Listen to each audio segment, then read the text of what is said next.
Okay दोस्तों, last class में हमने देखा कि इफ एल्स ब्लॉक किससे इस्तेमाल होता है, लूप किससे इस्तेमाल होता है और ट्राई कैच किससे इस्तेमाल होता है। ऐसे ही लास्ट क्लास में ही पढ़ा था। यस लास्ट क्लास में क्या पढ़ा था, किसको याद है?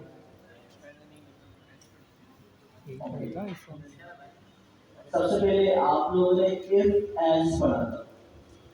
इफ एल्स कंट्रोल ब्लॉक से आते। कंट्रोल ब्लॉक का मतलब क्या है? जहां भी देखिए हमारे पास मुख्तलिफ पैराडाइम होते हैं। लीनियर प्रोग्रामिंग, आप जो भी काम करेंगे उसके लिए लाइन लिखिए। तो सबसे पहले प्रोग्रामिंग की दुनिया में जो चीज मुतारिफ कर रही है लीनियर प्रोग्रामिंग मीन्स पाकिस्तान जिंदाबाद 1000 टाइम अगर आपको लिखना है तो आपने 1000 टाइम की कॉपी पेस्ट प्रिंट का फंक्शन करना पड़ेगा। अगर ये पैराडाइम क्या होता है, सिर्फ लीनियर प्रोग्रामिंग। हमारे पास जो पैराडाइम चेंज हुआ उस पैराडाइम को हम कहते हैं procedure programming, structure programming, control programming या कंट्रोल स्ट्रक्चर। उसके अंदर हमें कुछ कंट्रोल्स दिए गए जिसकी मदद से आप अपनी लॉजिक को, अपने ब्लॉक्स को कंट्रोल कर सकते हैं। इसका क्या मतलब है? इसका मतलब ये है कि अगर आपके पास दो लॉजिक्स हैं और उसमें से एक लॉजिक चलानी है तो इफ एल्स, या एक ही कंडीशन है कि अगर कंडीशन ट्रू हो तो इफ, और अगर कंडीशन ट्रू हो तो ये ब्लॉक चलाओ, फॉल्स हो तो ये चलाओ, इफ एल्स। और आपकी जो कंडीशंस हैं वो एक से ज्यादा है और उन सब में से ग्रुप ऑफ इफ में से कोई एक ब्लॉक चलता है तो आपको इफ, एलिफ और एल्स के ब्लॉक दे दिए। तो हमें पता चला कि अगर सीक्वेंस में आपके पास कोई चैन मौजूद है और उस चैन में से कोई एक लॉजिक आपको चलानी है तो आपके पास कौन सा ब्लॉक होता है? इफ का, एलिफ का, एल्स का। तो ये तीन ब्लॉक्स हम इस्तेमाल करते हैं लॉजिक के लिए और तीन में से कोई भी एक लॉजिक आपकी चलेगी। ठीक है, तो कंट्रोल ब्लॉक में सबसे पहले लॉजिकल कंट्रोल दिया गया और ये लॉजिकल कंट्रोल यही था कि पहली कंडीशन ट्रू हो तो क्या करना है, अगर वो नहीं होती तो दूसरी चेक करो, दूसरी नहीं होती तो तीसरी चेक करो, तीसरी नहीं होती तो चौथी चेक करो। आपने 6 कंडीशंस बताई है तो सीक्वेंस के मुताबिक कोई भी एक कंडीशन अगर ट्रू हो जाए तो उस ब्लॉक को चलाओ और बाकी जो पेयर्स आपने चेक किए उन सबको इग्नोर करो। कंट्रोल ब्लॉक का मतलब, एलिफ लॉजिक का मतलब सिंपल। फिर सिर्फ कंट्रोल ही थोड़ी, हमें तो और भी लॉजिकल काम करवाने थे, रिपीटेशन करवानी थी। तो पहले कोई एक ब्लॉक चलाना हो तो आपको इम्बैलेंस देते, आपको कोई रिपीटेशन करवानी, रियल वर्ल्ड एग्जांपल जो आप ऑलरेडी इस्तेमाल करते हैं अगर हम उससे मुआवजा करें तो दोस्तों फेसबुक पर आपको पोस्ट शो हो रही होगी। पोस्ट का फॉर्मेट तमाम पोस्ट जितनी भी लोगों ने की है फॉर्मेट सेम होता है कि भाई जिससे पोस्ट उसका नाम आ रहा है, किस टाइम पे किए, पब्लिक है, फ्रेंड्स है, और उसके बाद वो पिक्चर्स, उसके बाद लाइक, कमेंट्स, शेयर, ये ऑप्शन आ रहा है। तो आपकी ये फॉर्मेट है और जितनी भी पोस्ट आपको शो करवानी होती है सेम फॉर्मेट होता है। डायनेमिक डेटा चेंज होता है लेकिन फॉर्मेट क्या होता है? सेम होता है। इसी तरह आप अगर इससे चले गए ईमेल इनबॉक्स के ऊपर तो वहां पे टाइटल शो हो रहा होता है किस टाइम पे ईमेल आई है और आप उसको स्क्रॉल डाउन करें तो आपकी जितनी भी ईमेल्स आपने रिसीव की हुई हैं उन सब की रिलेशन की फॉर्मेट आपको दिखाना होता है।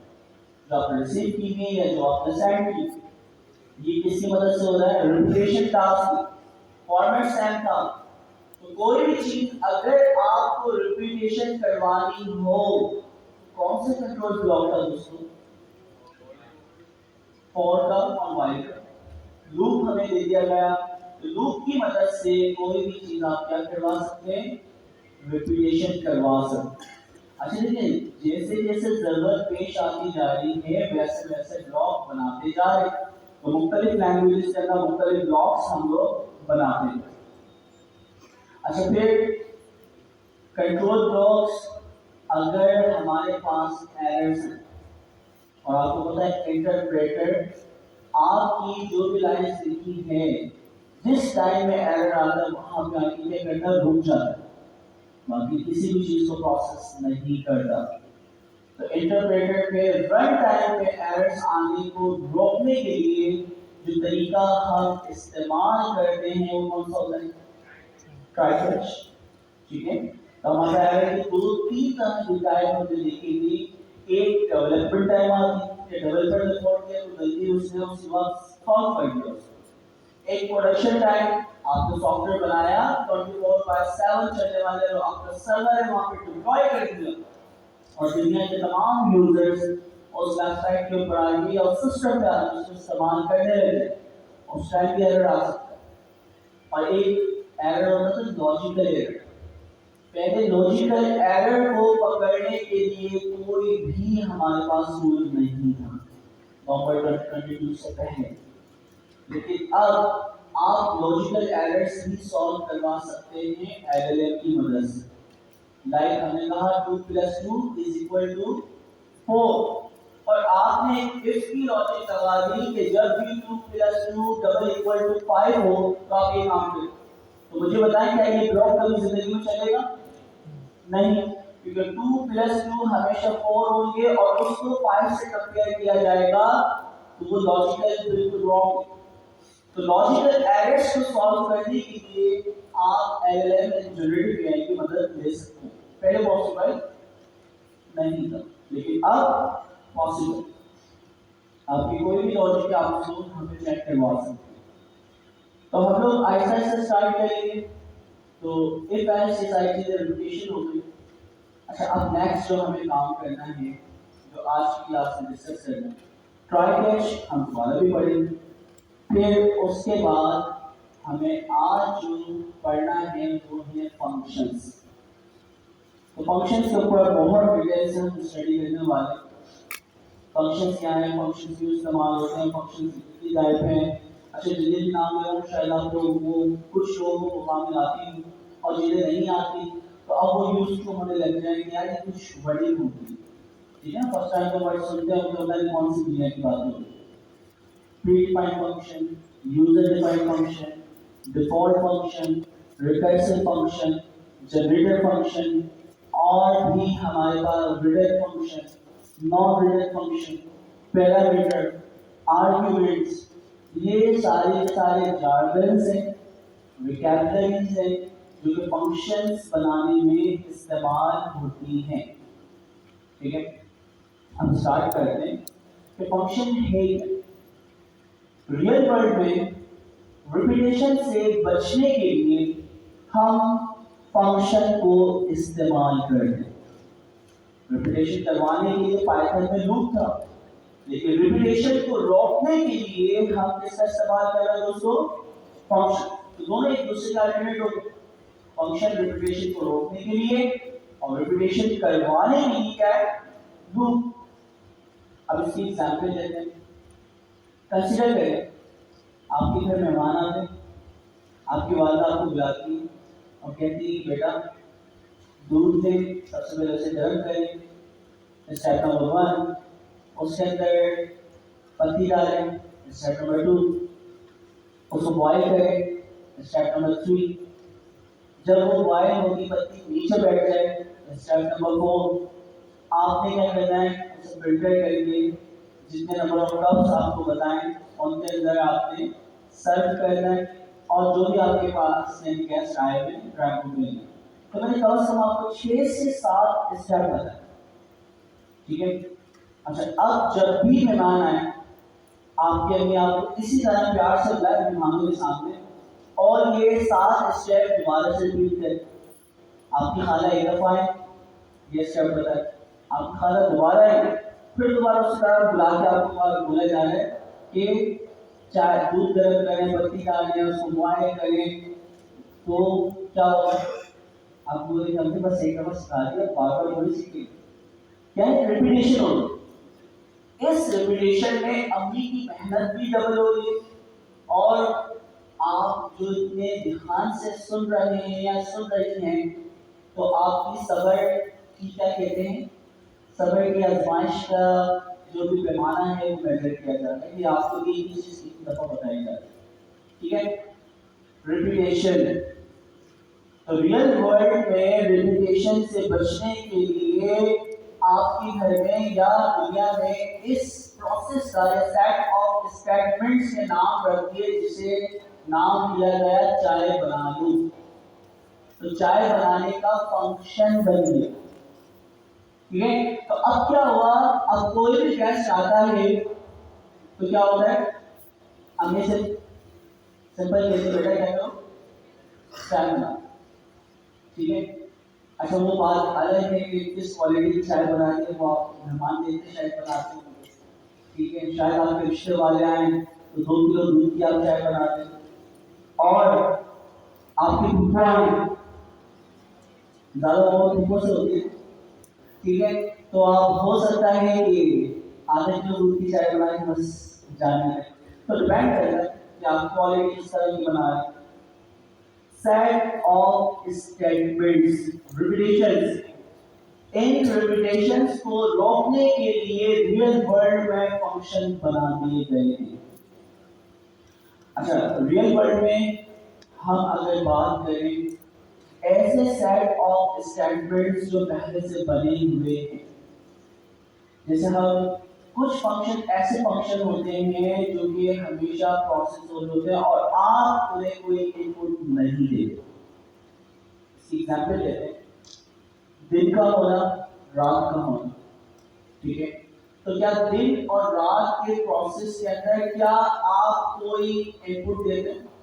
क्या पता आपने कुछ सेल लगाया हो, चार्जिंग इलेक्ट्रिसिटी दी हो, उस प्रोसेस से आपका दिन निकल रहा हो या रात निकल रहा हो, ऐसा तो ऐसे फंक्शन जो कि कॉल होते हैं और कॉल होने के बाद वो आपसे कोई भी इनपुट ना ले।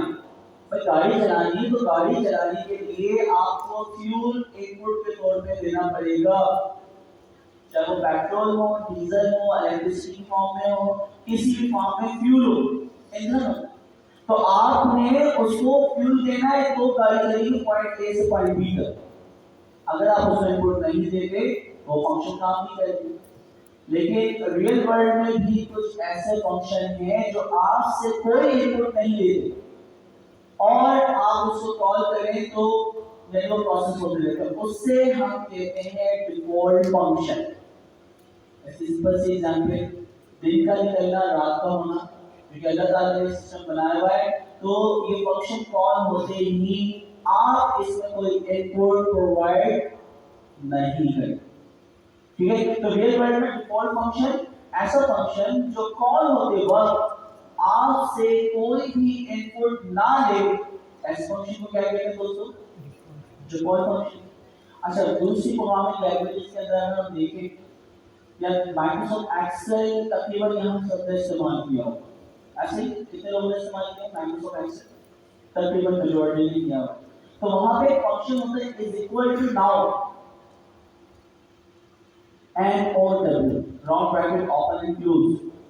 इस फंक्शन के अंदर आप कोई भी पैरामीटर नहीं देते और ये फंक्शन क्या करता है, जो करंट डेट टाइम होती है वो आपको रिटर्न कर देता है।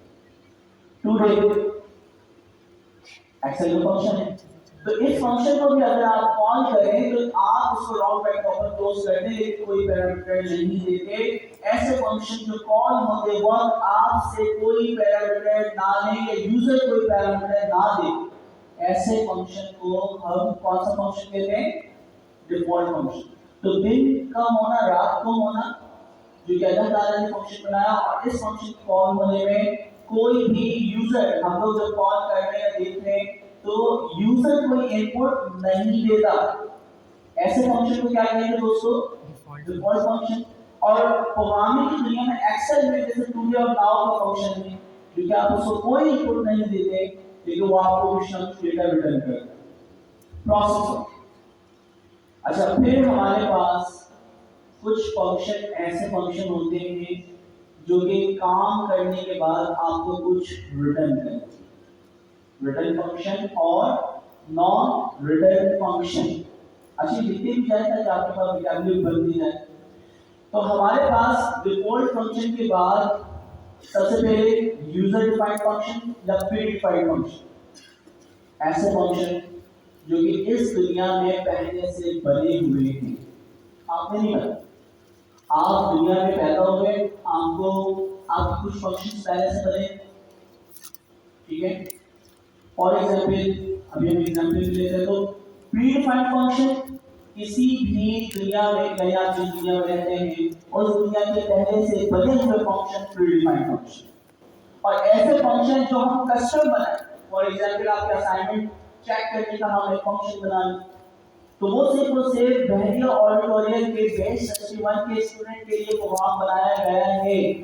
तो वो जो फंक्शन होंगे दोस्तों क्या होंगे, यूजर डिफाइंड फंक्शन, यूजर की नीड थी, उसकी जरूरत थी, इसलिए उसने बनाया, ये सबके लिए ग्लोबली। तो पाइथन के अंदर भी प्री डिफाइंड फंक्शन, जिसका रियल वर्ल्ड में प्री डिफाइंड फंक्शन और user defined function, real world में हम यूजर डिफाइंड फंक्शन बनाते हैं, तो हम यहाँ पे भी यूजर डिफाइंड फंक्शंस बना सकते हैं। अब एग्जाम्पल, कुछ फंक्शन जब हम उनको कॉल करते हैं, चाहे वो प्री डिफाइंड फंक्शन हो या यूजर डिफाइंड फंक्शन, आपसे लाजमी पैरामीटर रिक्वायर्ड करते हैं। इसका क्या मतलब है? देखिए, प्री डिफाइंड फंक्शन इस दुनिया में जो फंक्शन ऑलरेडी बने, आप पैदा हुए, घर में चाय बनेगा, बनाने का फंक्शन पहले से बना हुआ, ठीक है, आपको बताइएगा चाय पी जाती, बिरयानी का फंक्शन कराची में पैदा हुआ, तो आपको बताइए बिरयानी कैसे बनती है, वो फंक्शन आपके अपनों को पता है, खाते कैसे नहीं पता, तो जब भी आपका दिल करता है आपको बिरयानी बनाए, तो बिरयानी बनाने के पैकेट के ऊपर कितनी सेट ऑफ इंस्ट्रक्शंस हैं, जिन्हें बनाना आते हो जानते हैं, और मुझे तो खैर ये पता है कि बस चावल और गोश्त आता है, उसके अलावा कोई मसाले वगैरह। अच्छा, तो अब क्या हो रहा है, सेट ऑफ इंस्ट्रक्शंस, ऐसे फंक्शंस जो पहले से इस दुनिया में बने हुए हैं, वो प्री डिफाइंड फंक्शन। अब चाहे प्री डिफाइंड फंक्शन हो या यूजर डिफाइंड फंक्शन हो, उन फंक्शन को कॉल करते वक्त अगर वो फंक्शन आपसे कोई चीज रिक्वायर्ड करे, उसको हम कहते हैं रिक्वायर्ड आर्गुमेंट या रिक्वायर्ड पैरामीटर फंक्शन। पहला वाला नाउन फंक्शन देखा, वो आपसे कोई भी पैरामीटर देता था या नहीं देता था, नहीं देता था, नाउन फंक्शन टुडे का फंक्शन, उसका डिफॉल्ट फंक्शन दे देते। एक ऐसा फंक्शन जब हम उसको कॉल करें और वो आपसे लाजमी कोई ना कोई इनपुट मांगे, ऐसे फंक्शन को हम कहते हैं required parameter function. Example, for example, आप लोग पैदा हुए और इस दुनिया में एक फंक्शन पहले से बना हुआ है और वो है शादी का फंक्शन, ठीक है। अब मुझे ये बताएं, तमाम मज़ाहिब में या पूरी दुनिया में शादी करने के लिए अगर फंक्शन प्रोसेस होगा तो आपके कितने पैरामीटर रिक्वायर्ड है, इसके शादी नहीं हो सकती? जी, लड़का और लड़की, सिंपल, ठीक है। अब तो खैर पता है कौन कौन से मसले बातें जा रहे हैं, अल्लाह खैर करे। अच्छा, तो अब क्या हुआ, दो पैरामीटर क्या है दोस्तों, लाजमी रिक्वायर्ड है, मैन और फीमेल, दूल्हा और दुल्हन। अच्छा, फिर हम अगर मुस्लिम कल्चर में बात करें, रिलीजन में बात करें, तो यहाँ पे आप सब मुसलमान हैं, तो मुझे बताएं मुस्लिम कल्चर में शादी करने के लिए कितने पैरामीटर रिक्वायर्ड हैं? क्या क्या है? 2, 5, सोचो गिनते, लड़का लड़की, 2, क्या चीज, ये 2 है ना, लड़का और लड़की अलग एक कैसे? अच्छा, 2 पैरामीटर हो गए, फिर काजी, 3 और 4 गवाह, 2 लड़की की तरफ से और 2 लड़की की तरफ से, टोटल कितना हुआ है? 7। तो जितने लोग हैं जिनकी शादी होनी है, तो भाई नोट कर लो, 7 पैरामीटर रिक्वायर्ड है। अगर अब ये फंक्शन कॉल जब भी होगा, ठीक है, इस वक्त काफी लोगों का ये फंक्शन अप्लाई हो चुका है, बाकी का बाकी। तो 7 पैरामीटर क्या है दोस्तों, लाजमी, रिक्वायर्ड, जिसके बिना आपकी शादी नहीं हो सकती। तो ये पैरामीटर तो आपकी जिंदगी में मिलेगा। अच्छा, अब ये 7 पैरामीटर आप अगर देंगे तो इस्लामी कल्चर में आपकी शादी हो सकती है। अच्छा, अब इसमें अगर हम बात करें ऑप्शनल पैरामीटर, ऑप्शनल क्या है कि अगर वो पैरामीटर देंगे तो उसके मुताबिक काम होगा, और ना दें तो आपकी शादी तो परफॉर्म हो जाएगी 7 पैरामीटर से। अच्छा, अब ऑप्शनल पैरामीटर क्या है, मस्जिद, मिडिल प्लाजा में कर दूं, ताज होटल में कर दूं, या फिर हमने गवर्नर हाउस में मार्टी लगाई है, क्या पता आपकी शादी वहां पे होगी, ठीक है। तो अब क्या हुआ, ऑप्शनल लोकेशन, कि आप शादी मस्जिद में करना चाह रहे हैं या कोई भी परफेक्ट लोकेशन जो आपको लगे वहां करना चाह रहे हैं। अच्छा, ऑप्शनल पैरामीटर, शादी का खाना एक डिश रखना चाह रहे हैं, जो कराची के अंदर बिरयानी डिफॉल्ट, और आप 10, 50, 100 ऐसे खाने के जो आए आपके गेस्ट वगैरह, आपको खाने के नाम नहीं पता, तो आप वो लिस्ट रख सकते हैं। ऑप्शन, जितने ज़्यादा खाने रखेंगे उतने ज़्यादा आपकी मार्केटिंग हो जाएगी कि यार खाने तो वहाँ भी मिलेगा। अच्छा, फिर उसके बाद ऑप्शन क्या है भाई, निकाह करना फर्ज का। अब आप दूसरी रस्में करते हैं या नहीं करते, मेहंदी, मायो, ब्राइडल शावर, कौन कौन सी रस्में होती हैं, तो वो सारी चीजें क्या होंगी, आप ऐड कर सकते हैं, ठीक है। तो मीन्स आपकी मर्जी है, ये सारे पैरामीटर क्या है, ऑप्शनल। अगर आप वो पैरामीटर्स देंगे तो शादी में 4 लग गए, या फिर आपकी मर्जी जो भी हो। और अगर आपको सिर्फ शादी करनी है सिंपल सी, तो आपने क्या करना है, ये 7 पैरामीटर कलेक्ट करने और आपकी शादी अलग अलग हो जाएगी, ठीक है। तो लेकिन 7 पैरामीटर के साथ साथ और भी कुछ करना पड़ेगा, फाइनेंशियली स्ट्रांग हो, और फिर इस्लाम के अंदर निकाह फर्ज भी है, सुन्नत भी है, वाजिब भी है, और एक जगह हराम भी है, ठीक है। तो कंडीशंस, और कंडीशंस आप पढ़ें क्या है, तो उससे आपको ये नहीं कि निकाह के 7 पैरामीटर आप कलेक्ट करें, और भी बहुत सारे। तो दोस्तों 7 पैरामीटर सबको रिक्वायर्ड है, उसके बिना आप में से किसी की शादी नहीं हो सकती मुस्लिम कल्चर, बाकी दूसरे कल्चर में जो हम मुश्किल है। फिर उसके बाद हम आते हैं ऑप्शनल पैरामीटर, अगर आप वो एडिशनल चीजें देते हैं तो उसके मुताबिक काम होगा, और अगर ना दें तो आपका जो काम है, जो मैं आपकी शादी है, वो आपकी परफॉर्मेंस है। अच्छा, जिस तरह शादी का फंक्शन है, इसी तरह मैयत का फंक्शन पहले से बना, ठीक है। तो अब मैयत के फंक्शन में क्या चीज रिक्वायर्ड है, मरने वाला, ठीक है। अच्छा, अब मुस्लिम यानी रिलीजन में बात करें तो जो भी शख्स मरेगा उसको क्या क्या प्रोसेस होगा, पैरामीटर्स क्या होंगे, गुस्ल, कफन, नमाज जनाजा, पानी का तस्वीर। तो 4 पैरामीटर क्या है मैयत के रिक्वायर्ड। ऑप्शन क्या है, मैयत का खाना, ऑप्शन पढ़ना है, वो तो सबसे पहले रिक्वायर्ड था। ऑप्शन खाना हो गया मैयत का, ऑप्शन पीछे आप कर दें, फिर हर जगह आपको 10वां, 20वां, 40वां, दूसरे मसलक में पर्टिकुलर 3 दिन के बाद सब चीजें खत्म, ठीक है। तो बेतहाशा चीजें, तो वो सारी की सारी क्या है, एडिशनल चीजें, ऑप्शनल। तो मैयत का फंक्शन परफॉर्म होने के 3 चीजें या 4 चीजें रिक्वायर्ड थी, बाकी सारी चीजें ऑप्शनल। तो इसी तरह इस दुनिया में हर चीज के फंक्शन पहले से बने हुए हैं, प्री डिफाइंड फंक्शन, और उन फंक्शन को जब आप कॉल करते हैं तो वो कुछ रिक्वायर्ड पैरामीटर आपसे करते हैं, जिनके बिना वो फंक्शन चल ही नहीं सकता, और उन्हीं फंक्शन में कुछ ऑप्शनल पैरामीटर होते हैं।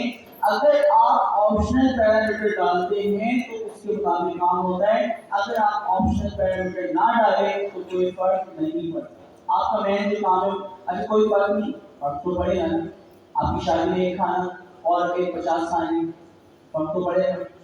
आपके मेहमान जो गेस्ट आएंगे वो किसकी ज्यादा तारीफ करेंगे, एक खाने वाले की 50 खाने वाले, ठीक है। तो लोग शादी में खाना खाने जाते हैं, वो क्या करने जाते हैं। तो दोस्तों आपके पास ऑप्शनल पैरामीटर्स भी हैं और रिक्वायर्ड पैरामीटर। अच्छा तो हमें ये चीज पता चल गई, pre defined functions, user defined functions, फिर उसके बाद हमने देखा रिक्वायर्ड पैरामीटर फंक्शंस, और दूसरा क्या था हमारे पास, ऑप्शनल पैरामीटर्स।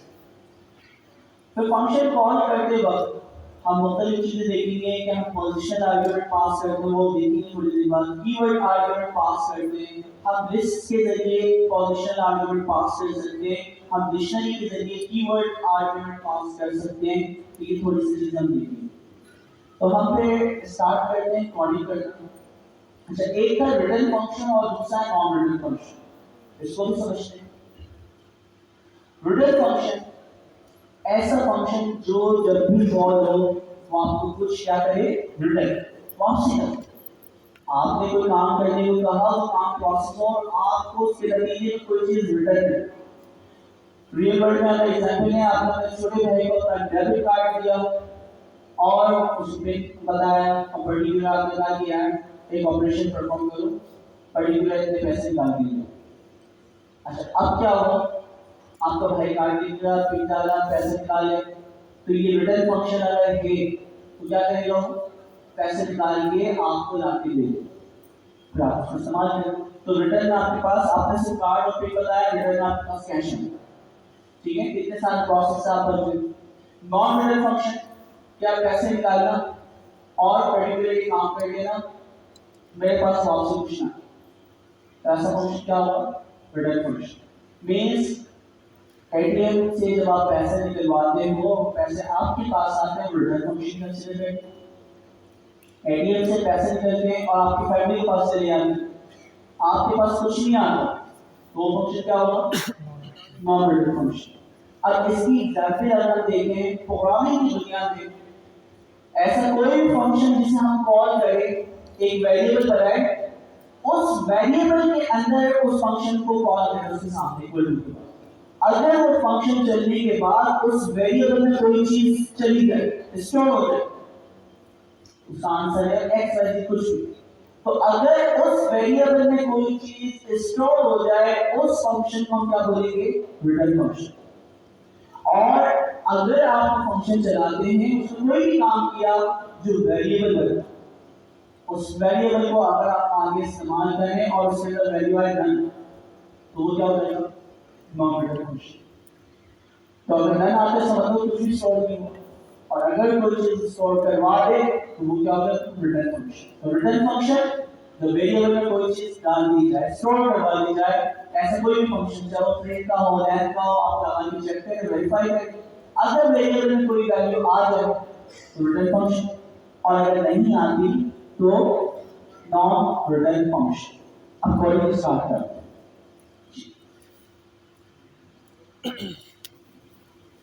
परफेक्ट, चलिए नोट्स बनते जा रहे हैं। अब दोस्तों हम एक नया सेल लेते हैं, क्या इसी पे रेडी,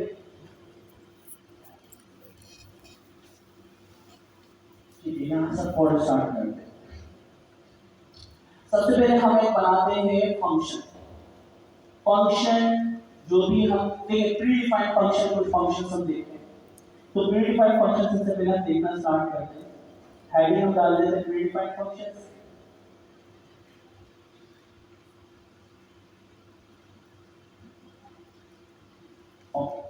अब मुख्तलिफ फंक्शंस हम देखते हैं। हमारे पास प्रिंट का फंक्शन था, हमारे पास लेंथ का फंक्शन था, हमारे पास आईडी का फंक्शन था, हमारे पास दिफ का फंक्शन था। सिर्फ लिस्ट ही निकले थे क्योंकि इस्तेमाल करना तो हमें आता है। तो हमारे पास ये सारे फंक्शंस मौजूद थे। हमारे पास टाइप का फंक्शन था, ठीक है।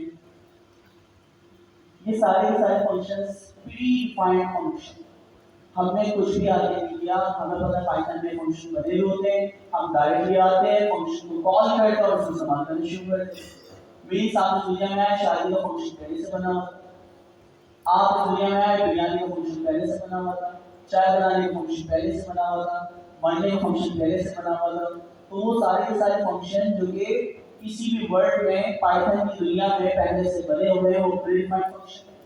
यूजर डिफाइंड फंक्शन जो आप रियल वर्ल्ड में बहुत सारे अपनी मर्जी की कस्टम फंक्शनैलिटी बनाते रहते कि यार किस तरह घूमने जाना है, किस तरह पैसे कलेक्ट करने हैं, कोई भी कस्टम चीजें आप करते हो जिसके अंदर आप में भी प्रीडिफाइंड फंक्शंस को भी इस्तेमाल करते हुए हो। तो यहाँ पे हमारे पास प्रीडिफाइंड फंक्शन। अच्छा, अब प्रीडिफाइंड फंक्शन के बाद सिर्फ लिस्ट में डाल देते, प्रिंट है, आईडी है, लेंथ है, टाइप है और टीआईआर है, सारे के सारे हमारे पास फंक्शन है। आईडी है, टीआईआर है, ये सारे के सारे प्रीडिफाइंड फंक्शन। ठीक है। अच्छा, अब हमने एक बात की थी रिटर्न फंक्शन और नॉन रिटर्न फंक्शन। प्रीडिफाइंड में देखिए, यूजर डिफाइंड में देखिए, तो कैसे पता चलता है? एक वेरिएबल हम बनाते हैं, हर उसके अंदर a इज इक्वल टू एक वेरिएबल a, उसका आइटम मिलेगा प्रिंट राउंड ब्रैकेट और इसके बाद आपने लिख दिया पाकिस्तान। अच्छा, अब नीचे आके आप यहाँ क्या करें? प्रिंट a, ठीक है, एक और दफा प्रिंट a, एंटर, 3 दफा करवा, ठीक है, क्योंकि वेरिएबल है ना, ताकि 100% श्योरिटी हो जाए। तो 3 दफा आपके पास जो भी इसका आंसर है वो रिटर्न। तो हमने जब ये कोड चलाया तो देखा प्रिंट का फंक्शन चला, उसने पाकिस्तान लिख दिया, लेकिन a का जो वेरिएबल है क्योंकि रिटर्न फंक्शन नहीं था तो उसके अंदर a भी क्या है? नन, कुछ भी नहीं है। इस वजह से लाइन नंबर 2 और 3 और 4 में जब आपने a को प्रिंट करवाया तो क्या लिखा हुआ दिखा है? तो इसका मतलब है मुझे बताया प्रिंट का फंक्शन रिटर्न फंक्शन या नॉन रिटर्न? तो एक्सपेरिमेंट करके पता चल गया। अब हम देखते हैं आईडी का फंक्शन। इसी सेम चीज को कॉपी करें,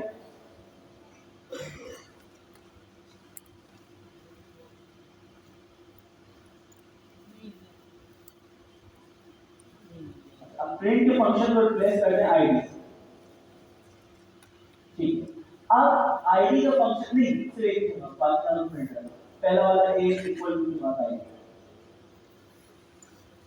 अच्छा, अब क्या हुआ? आईडी का फंक्शन हमने कॉल किया और उसका जो भी आंसर आ रहा है हम किसका साइन करते हैं दोस्तों? a के अंदर। और a को हम जब प्रिंट करवाते हैं तो अब 3 दफा पाकिस्तान की आईडी जो कि उसकी फिजिकल आईडी वो शो होगी एड्रेस।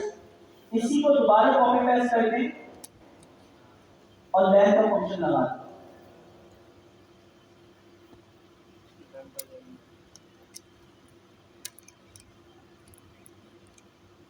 अच्छा, तो हमें ये चीज देखना है, एक्सपेरिमेंट करना है। कोई भी फंक्शन आपको दिया जाए आप एक्सपेरिमेंट करके बता सकते हैं कि रिटर्न फंक्शन है या फिर नॉन रिटर्न फंक्शन। आपने अभी 3 फंक्शन अप्लाई करे, 3 में से कितने फंक्शन रिटर्न थे? 2। 2। और नॉन रिटर्न फंक्शन कितना था? 1। कौन सा? प्रिंट। ठीक है, तो ये आपको पता होना चाहिए। अच्छा, अब हम फंक्शन बनाने की कोशिश करें। जब भी फंक्शन हम बनाते हैं, फंक्शन 3 चीजों पे मुश्तमिल होता है। अब वो 3 चीजें क्या है? पहली चीज है फंक्शन डिक्लेरेशन, दूसरी चीज है फंक्शन बॉडी और तीसरी चीज होती है फंक्शन कॉलिंग। ठीक है, फंक्शन को डिक्लेयर करना, फंक्शन की बॉडी या सेट ऑफ स्टेटमेंट्स लिखना, फंक्शन कॉलिंग यानी फाइनल फंक्शन को कॉल करना। तो 3 तरह के हमारे पास यानी फंक्शन जो ये 3 चीजों पे मुश्तमिल होता है, फंक्शन डिक्लेरेशन, फंक्शन बॉडी और फंक्शन कॉलिंग। अच्छा, अब हम एक फंक्शन जरा बनाना देखते हैं और उसमें तीनों चीजों को हम देखते हैं कहां होता है। तो एक फंक्शन बनाते हैं def रिजर्व कीवर्ड है जिसके लाजमी आपको लिखना पड़ता है। उसके बाद आपने एक फंक्शन बनाया ऐड, ऐड का फंक्शन शायद पहले से बना हो, तो एडिशन का फंक्शन हम बनाते हैं और इसके अंदर जब बल्कि एक पीआईसी का फंक्शन बनाया सबसे पहले और इसके अंदर प्रिंट के अंदर पीआईसी और कुछ साइन चीजें लिखते हैं, कुछ भी लाइन से।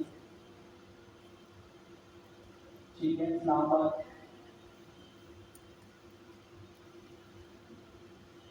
एंटर टेबल लाइन करनी, फिर साइड ऑफ स्टेटमेंट कुछ और भी इंटरेक्शन है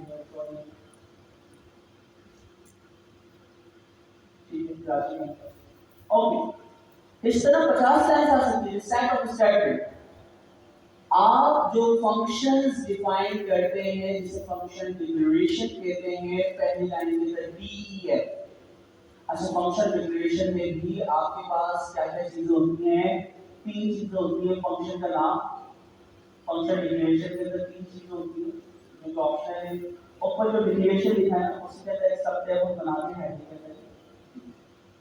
तीन चीजें होती है फंक्शन का नाम ठीक है दूसरी चीज आपके पास होता है आर्गुमेंट्स या आपको पैरामीटर्स कहते हैं पैरामीटर्स का फंक्शन बनाते हैं पैरामीटर्स या आर्गुमेंट्स दोनों ही कह सकते हैं ठीक है तीसरी चीज आपके पास होती है आउटपुट टाइप जो हम टाइप में से बात कर रहे हैं ठीक है तो अब ये तीन चीजें हमें बताना पड़ेगी रिटर्न टाइप में या ठीक है परफेक्ट तो दोस्तों अब ये तीनों चीजें हम आइडेंटिफाई करते हैं इसमें कहां देखिए डीएफ के बाद जो फंक्शन का नाम है PIAIC स्नैक कैश अंदर लिखा जाएगा नाम तो ये क्या होगा फंक्शन का नाम जैसा लिखा था चाय बनाने का फंक्शन बिरयानी का फंक्शन शादी का फंक्शन तो हमने अपना कस्टम यूजर डिफाइंड फंक्शन बनाया उसका नाम क्या रखा है PIAIC अच्छा ये फंक्शन जो हमने पढ़ा था कि दिन का अंदर रात को हम कोई आपसे इनपुट नहीं लेता तो ये फंक्शन जो है आपसे कोई भी इनपुट नहीं लेता इस वजह से फंक्शन क्या होता है दोस्तों ये डिफॉल्ट फंक्शन होंगे जो पैरामीटर नहीं लेते अच्छा फिर उसके बाद नॉन ब्रैकेट के फौरन बाद माइनस ग्रेटर देन और उसके बाद हमने कहा कि हमें क्या किस किस्म का डेटा रिटर्न करना है और टाइप क्या होगा देने से नन ये फंक्शन जब भी चलेगा ये आपको कुछ रिटर्न नहीं करेगा यदि नन रिटर्न करेगा और फंक्शन में चलाया फ्रेंड दो हेडिंग जो है वो कॉलम अच्छा अब देखिए सेट ऑफ इंस्ट्रक्शन दो है तो सबसे पहले पहली लाइन जो है कॉलम तक वो गिराती है फंक्शन डिक्लेरेशन जिसके अंदर नाम भी है दो चीजें नाम भी दिया हुआ आउटपुट भी दिया हुआ लेकिन इनपुट टाइप्स दे दी उसके अंदर देखिए ठीक है दूसरी जो है लाइन नंबर 2 और 3 वो है फंक्शन की बॉडी टैब इंडेंटेशन के साथ जितनी लॉजिक आप लिखेंगे वो सारी फंक्शन बॉडी कहलाएगी तो दोस्तों यहाँ पे PIAIC क्लासेस क्लास कैंपस ये आपकी क्या है फंक्शन की बॉडी आपने फंक्शन बना लिया सब कुछ कर लिया लेकिन वो फंक्शन बना फॉर एग्जांपल आपको पता है कि शादी फंक्शन ठीक है सेट ऑफ स्टेटमेंट से पता है कि पहले यानी दुल्हन से इजाजत ली जाएगी जब वो इजाजत दे देगी फिर आपसे कबूले पूछा जाता है फिर उसके बाद आपकी शादी होती है और फिर वो सिग्नेचर वगैरह वो सारे जो प्रोसेस तो अब क्या हुआ दोस्तों आपकी सेट ऑफ स्टेटमेंट सबको बदल लेकिन जब तक फंक्शन कॉलिंग नहीं होती आप अनमैरिड रहेंगे ठीक है तो फंक्शन कॉलिंग अभी आपने फंक्शन डिक्लेयर भी कर दिया सेट ऑफ स्टेटमेंट्स भी लिख दी लेकिन सिर्फ कॉल नहीं हो इसका मतलब फंक्शन कॉल नहीं है अच्छा तो फंक्शन को कॉल कैसे करते हैं हम तमाम बॉडी से बाहर आएंगे ठीक है अब यहाँ पे डायरेक्टली जो फंक्शन का नाम और राउंड ब्रेक कॉमन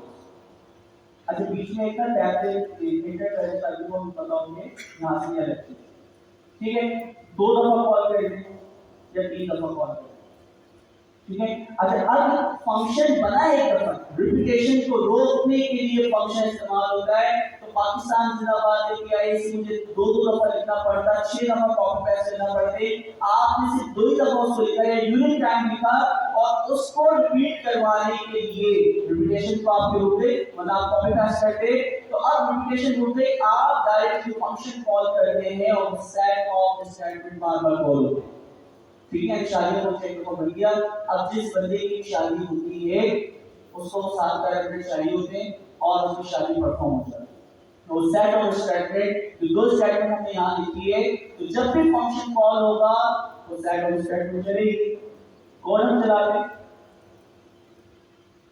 नीचे देखो दोस्तों कितनी दफा कॉल हो रहा है 3 टाइम्स 3 दफा कॉल हो गया PISC कराची कैंपस हमने सिर्फ 2 लाइनें लिखी। इस फंक्शन को हमने 3 दफा कॉल किया तो वो 2 लाइन करके 3 दफा क्या होगा, कॉपी पेस्ट, वरना कॉपी पेस्ट करना पड़ता ना। रिपीटेशन से हमने क्या कर दिया, रिपीटेशन को हमने रोक दिया, कम कर दिया।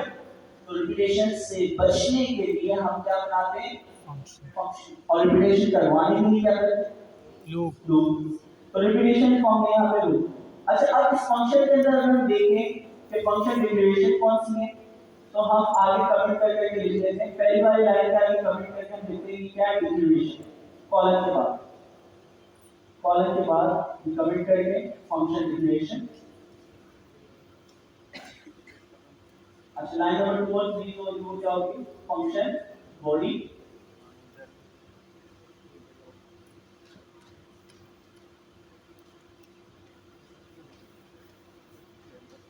और नीचे 3 दफा कॉल किया वो क्या है, उसको फंक्शन कॉल। क्लियर? तो कोई भी फंक्शन, चाहे वो प्री डिफाइंड फंक्शन हो या यूजर डिफाइंड फंक्शन, तीन चीजों को क्वेश्चन। और जितने भी पाइथन के प्रोग्रामिंग के फंक्शंस बने हुए हैं दोस्तों, उनके पीछे ये तीन चीजें होंगी, function declaration, function body, function आप उसको कॉल करते हैं प्रिंट का फंक्शन। तो प्रिंट के फंक्शन की बैकएंड के ऊपर कौन सा कोडिंग होगी, वो फंक्शन बनाया भी गया होगा, उसकी डिक्लेरेशन भी हुई होगी और उसकी फंक्शन कॉलिंग होगी। तो हम पाइथन कम्युनिटी के तौर पे हम कॉम्प्लेक्स फंक्शंस बनाते हैं कम्युनिटी को, कि भाई ये स्टैट्स की लाइब्रेरी, ये डेटा विजुअलाइजेशन की है, जनरेटिव एआई की लाइब्रेरी, दुनिया उसमें सॉल्व कर दी और सिर्फ फंक्शन कॉलिंग कर। लेकिन पैकेज के ऊपर बताया गया ये तीन चीजें, function declaration, function body and function calling, आप कॉलिंग वाला काम कर रहे हैं। तो अब हमें फंक्शन बनाना भी आ गया। अच्छा, ये जो फंक्शन है ये डिफॉल्ट फंक्शन है, या आपसे कोई पैरामीटर कॉल करते वक्त नहीं ले। अब ऐसा फंक्शन बनाते हैं जो कि रिक्वायर्ड पैरामीटर है। तो अब हम एक एडिशन का फंक्शन बनाते हैं, def एडिशन। अच्छा, एडिशन डेटा टाइप के साथ num1 कॉलन num2,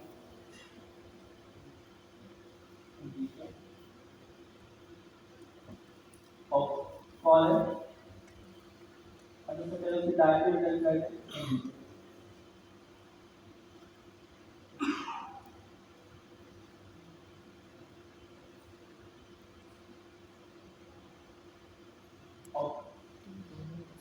ये हमने फंक्शन बनाया जिसमें x और y दो पैरामीटर, x भी क्या होगा उसकी टाइप इंटीजर, और y की टाइप भी क्या होगी इंटीजर। ये दो रिक्वायर्ड पैरामीटर होते हैं। यानी शादी के लड़का और लड़की आपको चाहिए थे हर मजहब के अंदर, तो यहाँ पे x और y चाहिए एडिशन के लिए, और दोनों की डेटा टाइप क्या होना चाहिए इंटीजर। अच्छा, जब वो एडिशन कर लेगा तो इसका जो आउटपुट भी रिटर्न होगा, तो आप देखिए नेक्स्ट लाइन में अभी तक हम पहले वहां पर प्रिंट लिखे थे, यहाँ क्या लिखा हमने रिटर्न। रिटर्न का मतलब क्या है, ये काम करने के बाद वैल्यू आपको रिटर्न करेगा, इसका मतलब है आप उसको किसी वेरिएबल में डाल सकते हैं, तो ये रिटर्न करेगा और उसके बाद जो भी आपके पास एडिशन का आंसर होगा वो आ जाएगा। तो एक वेरिएबल ए बना के इस फंक्शन को कॉल करके 3 दफा उस वेरिएबल को प्रिंट करवा, a is equal to that, ठीक है, print a, print a, print।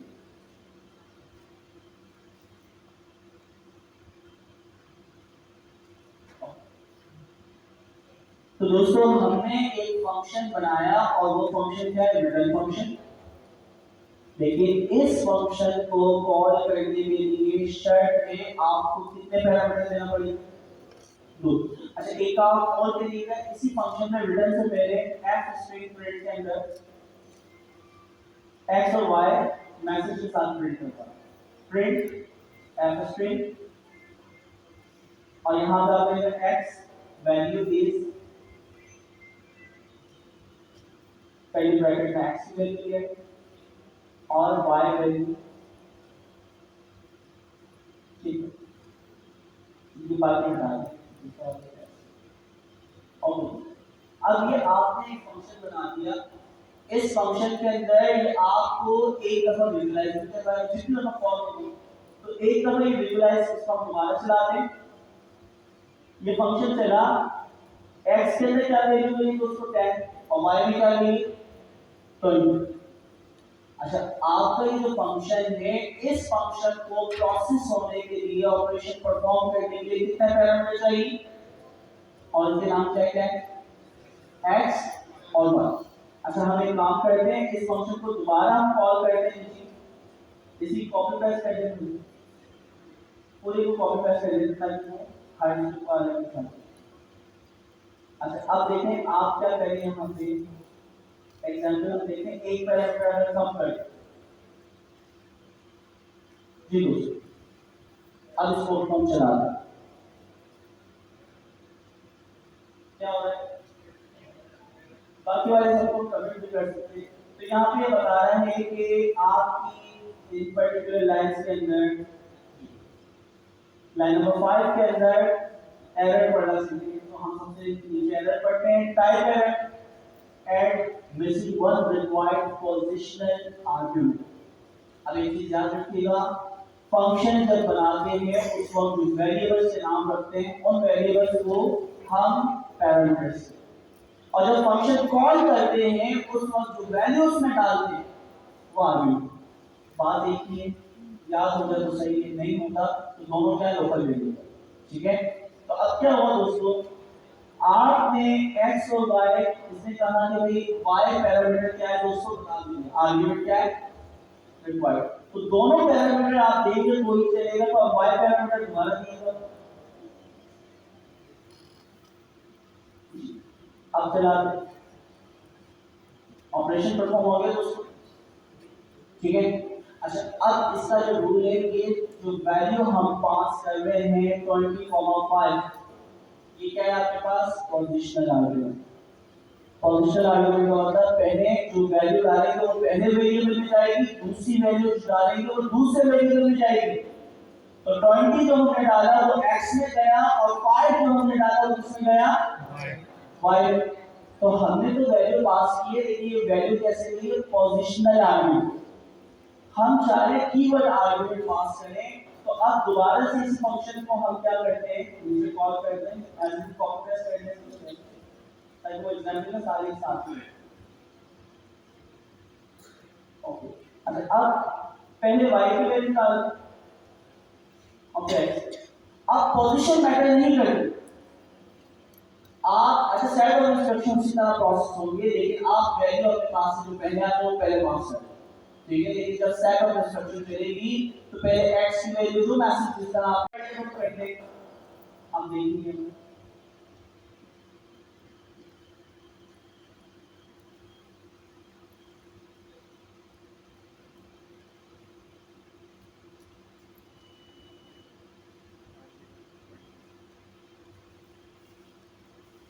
जी दोस्तों, x में क्या चलेगा,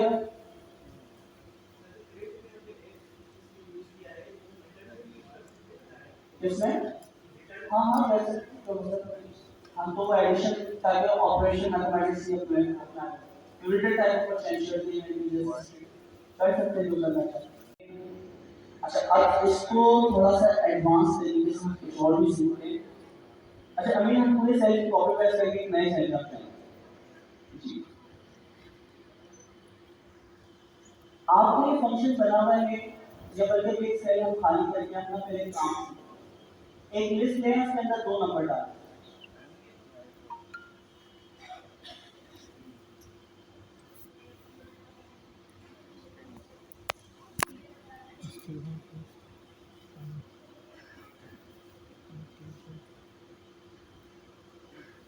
ठीक है। अच्छा दोस्तों, अगर हमें इन वैल्यू को प्रिंट करवाना, जैसे फंक्शन में पास होता है print round bracket STD square bracket 0 comma STD square bracket 1, ऐसे ही एक ही वैल्यू आपने एक एक्स की मदद से निकाल के प्रिंट करवा दी, ठीक है दोस्तों, निकल गई। अब इसी को कॉपी पेस्ट करें नेक्स्ट सेल में, आपने पेस्ट, अच्छा अब देखो, अगर ये 500 नंबर्स होते और मुझे एक ही वैल्यू कॉमा सेपरेटेड देना हो तो कितनी मेहनत करते। तो पाइथन ने पोजिशनल आर्गुमेंट अनजिप या कॉमा सेपरेटेड पास करने के लिए एक साइंटेड दिया कि जो भी वेरिएबल है उस नाम से पहले अगर आप स्टैटिक लगा फंक्शन कॉलिंग के दौरान, जैसे फंक्शन कॉलिंग का अप्लाई हो, ठीक है, तो फंक्शन कॉलिंग के दौरान आपने जो भी वेरिएबल है उसके नाम से लिस्ट जो है उसके नाम से पहले स्टैटिक लगाते हुए किसी भी फंक्शन पे पास करें तो वो ऐसा पोजीशन आर्गुमेंट जो आप square bracket 0 square bracket 1 square bracket 2 करते ये काम खुद ब खुद कर देता है। तो इस कोड को हम चला के देखते हैं, सेम रिजल्ट आएगा। तो कौन सी चीज एफिशिएंट है, ऊपर वाली या नीचे वाली? नीचे वाली। नीचे वाली, ओके। अच्छा वो ऐड का फंक्शन दोबारा ले, उस ऐड के फंक्शन में ये पोजीशनल अगर पास करना हो तो अब क्या करेंगे दोस्तों, यही लिस्ट लेके इसको कॉल कर देते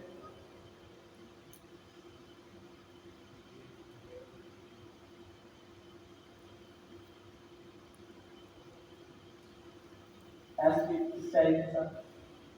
फिर दोस्तों अब से चलाते हैं।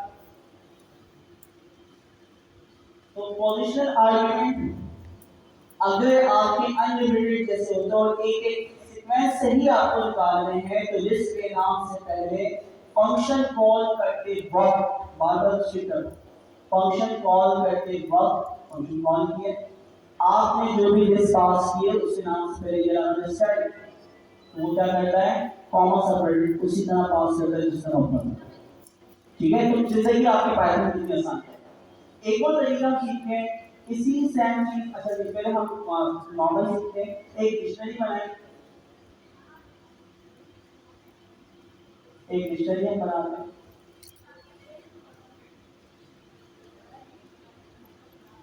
Mind okay.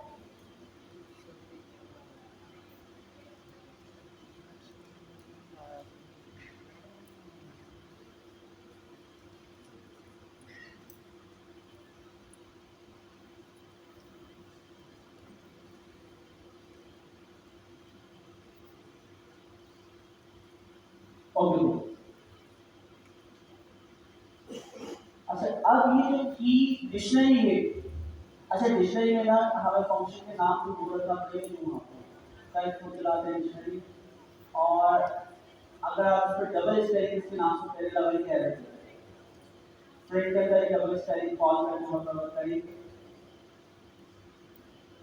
तो हम इसको नाम की विशेषता देते हैं x y, x y ऐसे करते हैं x उसकी वैल्यू डालनी है इंटीजर जाएगी x की वैल्यू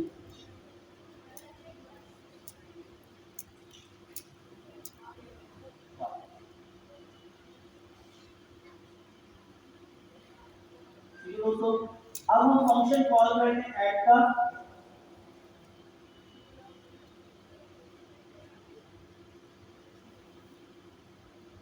ऐड का फंक्शन कॉल करेंगे, मैं भी ऐड चला के अब ऐड के फंक्शन को पास करके चलेगा।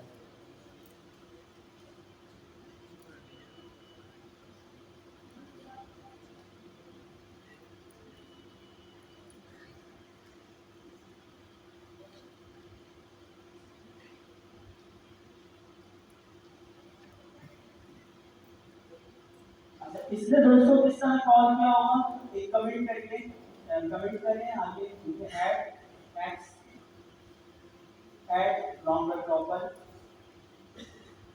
x is equal to 5 comma y is equal to, तो या तो वैल्यू इस तरह कीवर्ड आर्गुमेंट हम पास करते हैं, अगर वही चीज डिक्शनरी में मौजूद है दोस्तों हम क्या करते हैं फंक्शन कॉल करते वक्त याद करें, फंक्शन कॉल करते वक्त हम क्या करते हैं वेरिएबल के नाम से पहले क्या लगाएंगे डबल स्टैटिक।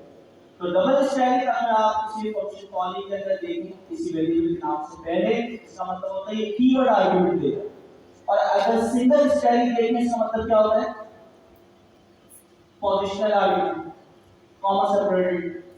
ठीक है, तो ये दोनों चीज का आपको पता होना चाहिए। अच्छा, अब थोड़ा सा एडवांस करेंगे, ये चीज समझ आई। इसको अभी एक दफा आप रिपीट करना, फिर थोड़ा सा इसको एडवांस करना।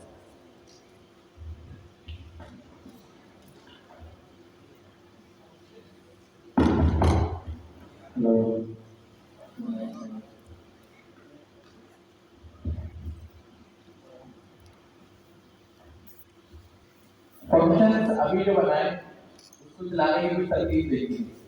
पहली तरकीब हमारी प्री डिफाइंड है थी, जो पाइथन ने हमें बना कर दी है, जैसे एक प्रिंट की एग्जांपल है।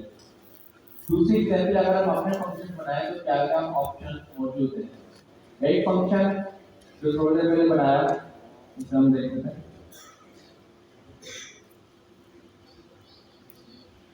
एक फंक्शन हमने ऐसा बनाया जिसमें कुछ रिटर्न नहीं करना था, लेकिन एक काम क्या करता था कि प्रिंट करवाना था कि किसी क्लास समथिंग समथिंग।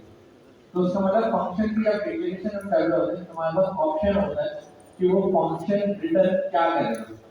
रिटर्न से मुराद है जब उस फंक्शन को मैं रन करूंगा तो वो मुझे बदले में किस स्टेट को पर जाकर मुझे बताएगा कि ये क्लोज हो गया, ये टर्मिनेट हो गया। तो हर फंक्शन का एक टर्मिनेशन स्टेट होता है।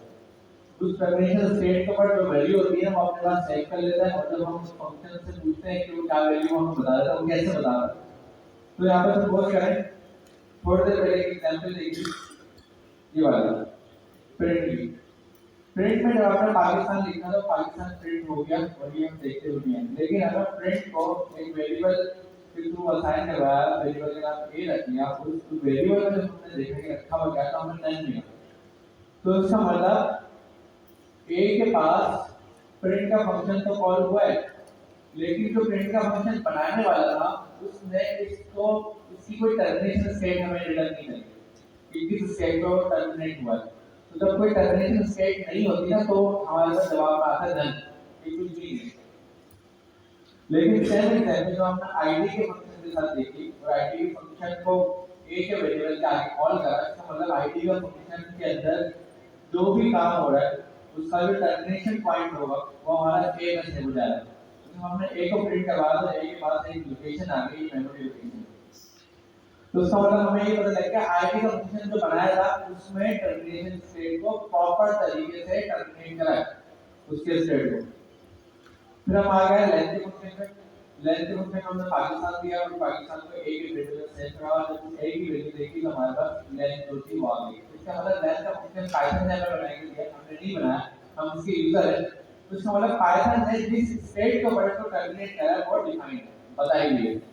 लेकिन प्रिंट के केस में टर्मिनेशन स्टेट जो मिसिंग है, उसी में नन आ रहा है। तो ऐसा होता है फंक्शन बनाने का। तो हमें पता लग गया फंक्शन बनाने का हमारे पास दो तरीके होंगे।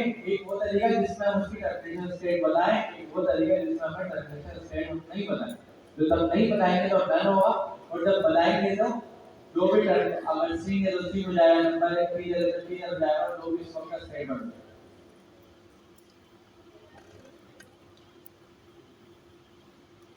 आगे बढ़ते हैं। ये फंक्शन एक एग्जांपल दी, इस फंक्शन का नाम देखा डेफ के कीवर्ड की मदद से फंक्शन को डिक्लेयर किया जाता है, जो हमने देखा कि फंक्शन का नाम लिखा जाता है। ये तरीके का होता है कि उस फंक्शन को डिफाइन करने का। और सबसे लास्ट में जो टाइप आपको नजर आती है, ये टाइप की रिटर्न टाइप होती है। तो मतलब होता है ये फंक्शन जिस स्टेट के ऊपर टर्मिनेट होगा आपने वो टाइप बताना है। अगर आपने कोई भी स्टेट नहीं बताना तो टाइप नन हो जाती है। अगर आपने कोई स्टेट बताना तो जो भी स्टेट होगा या जो भी, ठीक है। हमने यहाँ नन को बताया कि हमारे ग्रुप का बोर्ड से देखें तो कहीं पर भी जिसका हमने टर्मिनेशन पॉइंट डिसाइड नहीं करा, बल्कि हमने सिंपल दो बार प्रिंट करा। तो इसी में जब फंक्शन को हमने चलाया रन करा तो फंक्शन तो काम कर रहा है और जबरदस्त चल भी रहा है, लेकिन इस फंक्शन को हम बोलते हैं नॉन रिटर्न फंक्शन, या उस फंक्शन को किसी स्टेट पे हमने टर्मिनेट कराया ही नहीं है। क्लियर है यहाँ तक? तो सवाल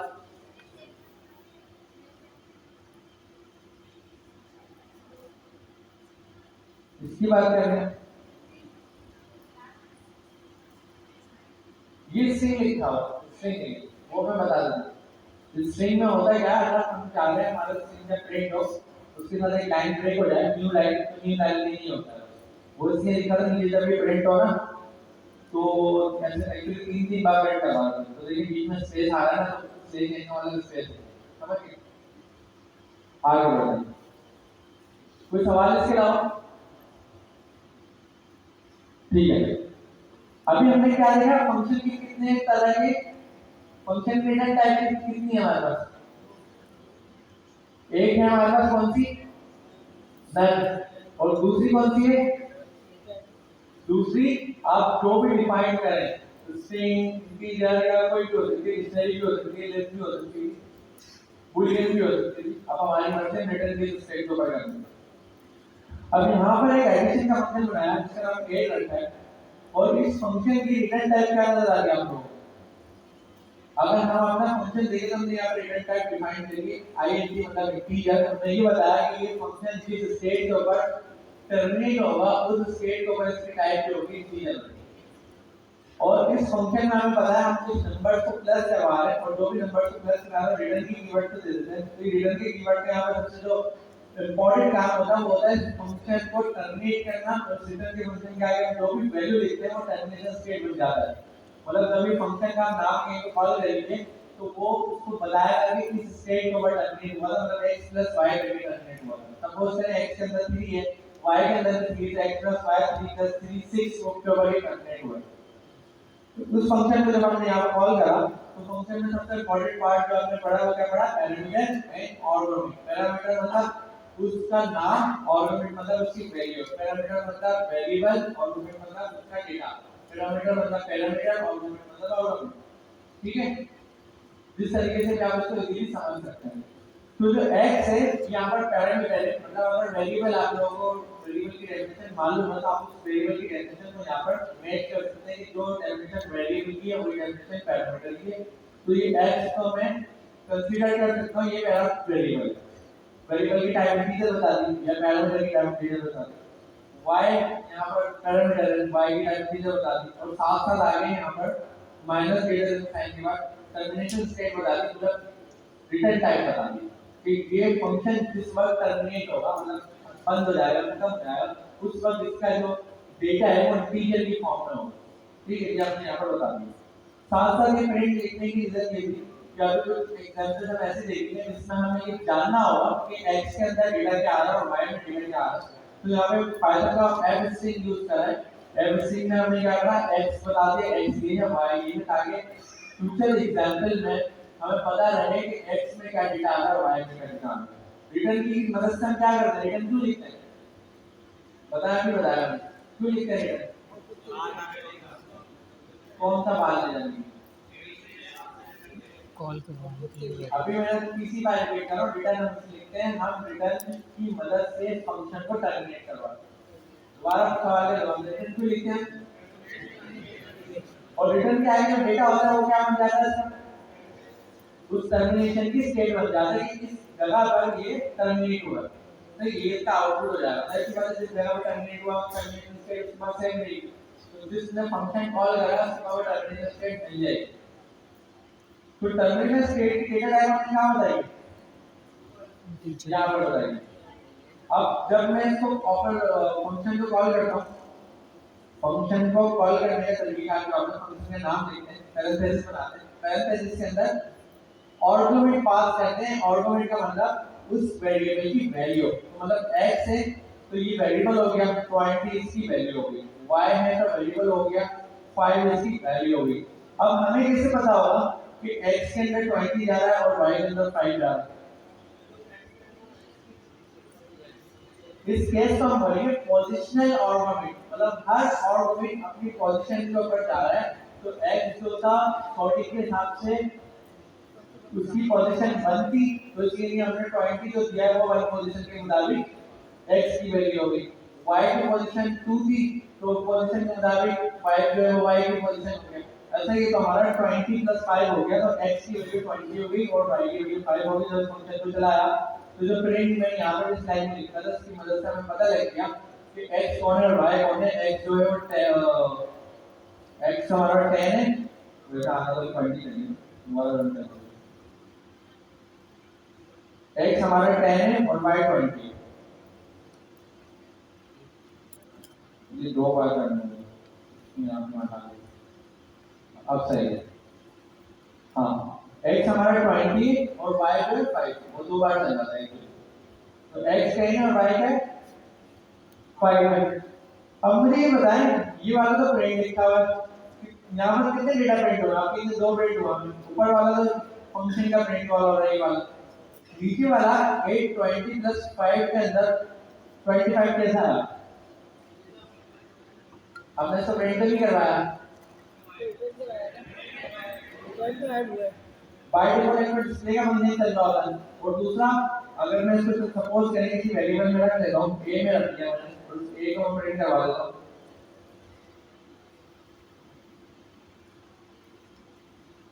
तो ये 25 आएगा।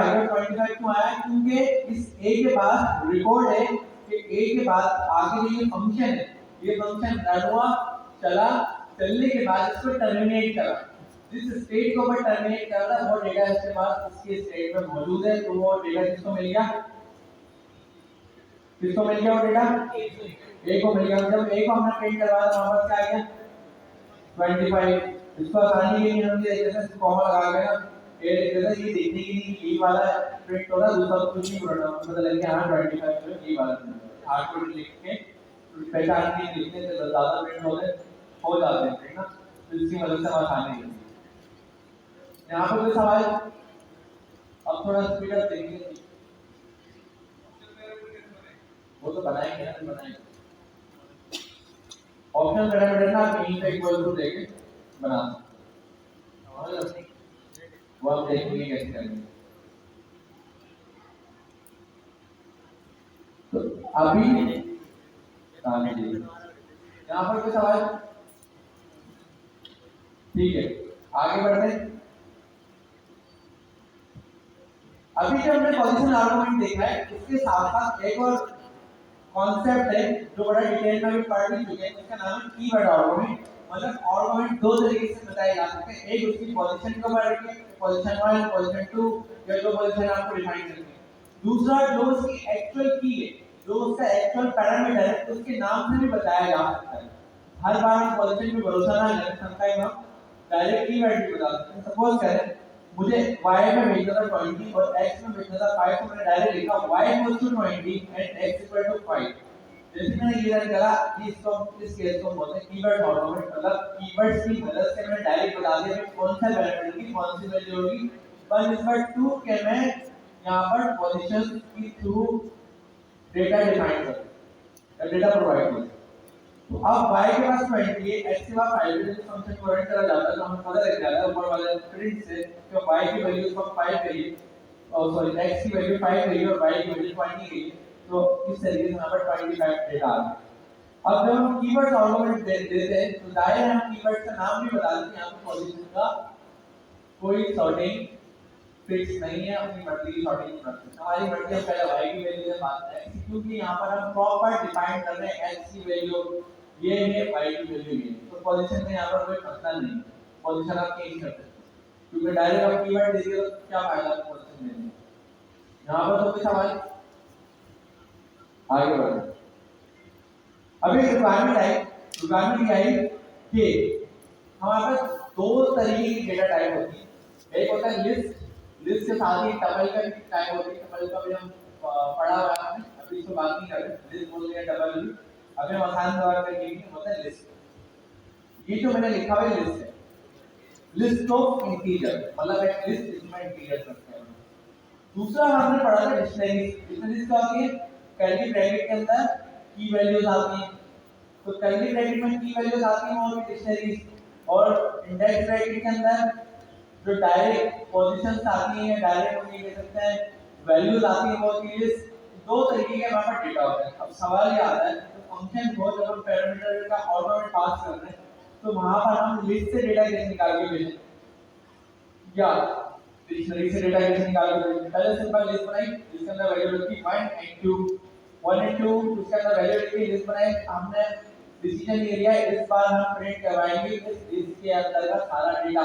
तो लिस्ट में डेटा के अंदर दो ही चीजें मौजूद थी, तो यहाँ पर इंडेक्स 0 इंडेक्स 1 प्रिंट करवाया, 1 and 2 आ गया, कोई मतलब नहीं। लेकिन सवाल ये आता है कि भाई हमें तो अभी मालूम था ना कि 1 and 2 थी, फ्यूचर में 3 होंगे, 4 होंगे, 5 होंगे, तो बार-बार हमें इस तरह लिखना पड़ेगा STD0, STD1, STD2, 3, 4, 5, 6, 7 और उसकी एट द एंड जब तक कंप्लीट नहीं डाला बताना पड़ेगा।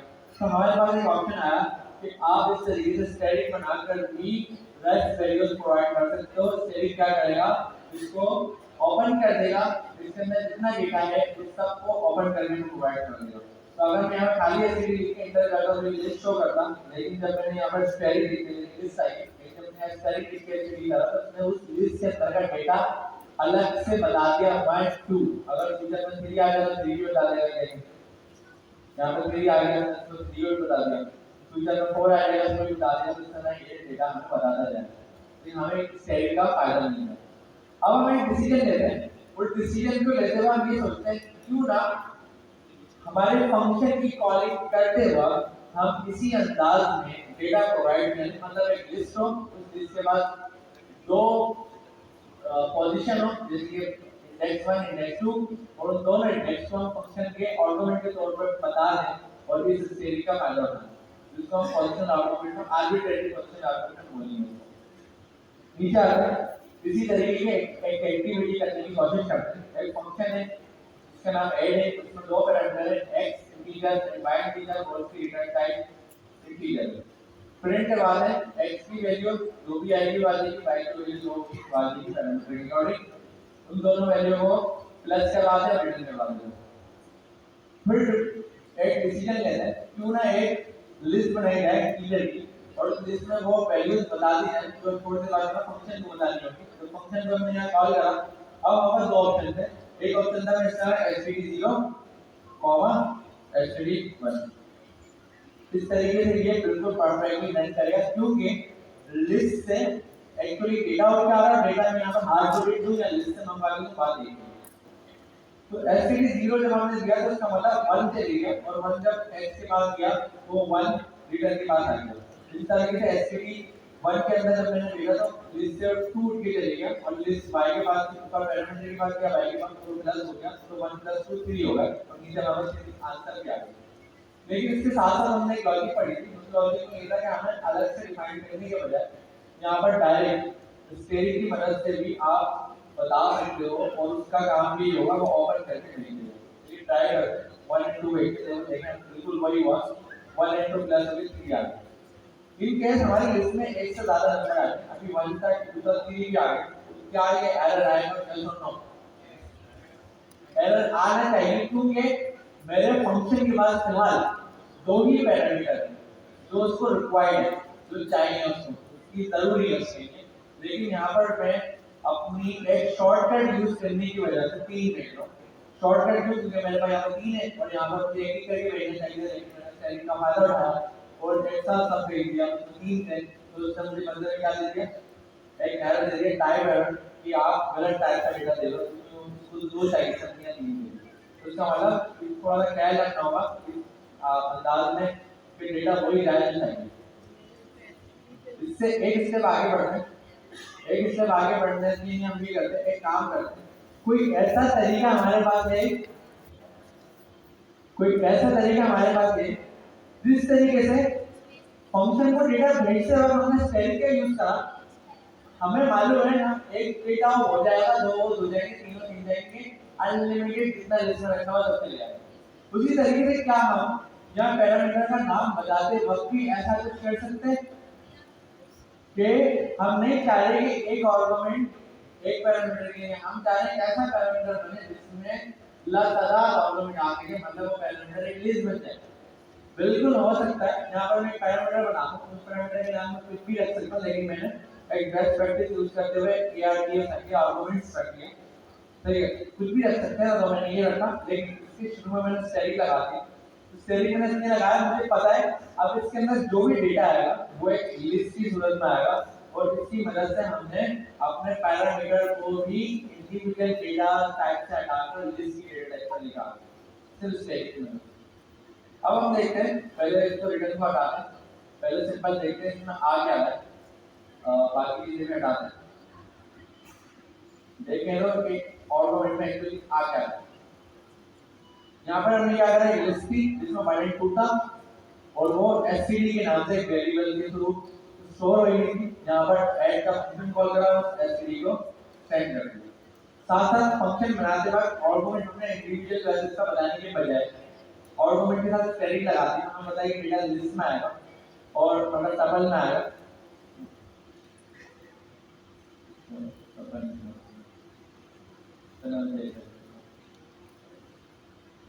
ठीक है, हमें पता है कि डेटा टपल में आएगा। टपल क्या होता है? फिक्स एरे, फिक्स लिस्ट, मतलब ऐसी लिस्ट जिसको जारी किया जा सकता, अमेंड नहीं करा जा सकता।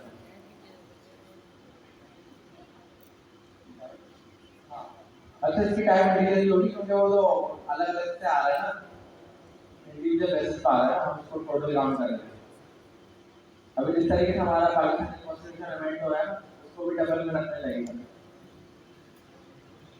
ठीक है, लेकिन डबल में रखने तो कभी भी ठीक नहीं होता। ठीक है, अब यहाँ पर आप देखें आर्गुमेंट प्लस स्टैटिक, लेकिन देखिए मैंने टाइप इंटीजर बताई, जब तो उसमें आर डबल था, टाइप इंटीजर क्यों बताई? क्योंकि हमें पता है वो क्या करके ला रहा है, चेरी खाई है हमने, अभी चेरी इंफॉर्मेशन निकाली है, कैसे निकालते, चेरी पिक करते हैं ना, तो चेरी पिक कर करके सबको निकाल के ला रहा है, तो उसने हमने यहाँ पे इंटीजर कर।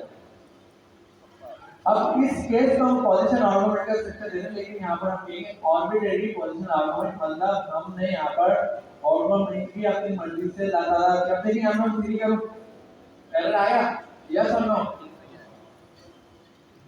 एरर नहीं आया। यहाँ पे मैं फॉर करूँ, एरर नहीं आया। यहाँ पे मैं फाइल करूँ, एरर नहीं आया। तो इस तरीके से हमने यहाँ पर सेटअप बना लिया।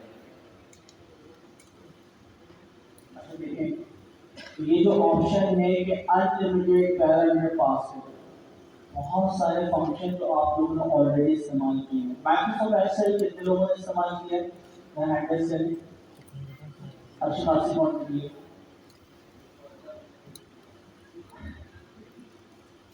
चलिए छोड़िए। अच्छा, तो उसमें एक फंक्शन होता है सम इज इक्वल टू सम। सम के अंदर एक नंबर डालें, कॉमा सेपरेट 10 नंबर डालें या 1000 नंबर डालें, फर्क नहीं पड़ता। तो इसी तरह हम कुछ फंक्शन ऐसे बनाते हैं जिसके अंदर नंबर ऑफ पैरामीटर्स की कोई क्वांटिटी नहीं है। अच्छा, इसी को हम दोबारा जरा रिटाइप करते हैं। हम फंक्शन का नाम रखते हैं माइसम,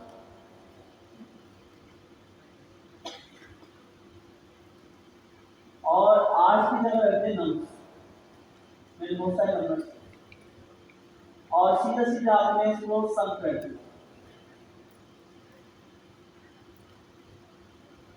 इसको रिटर्न करवा।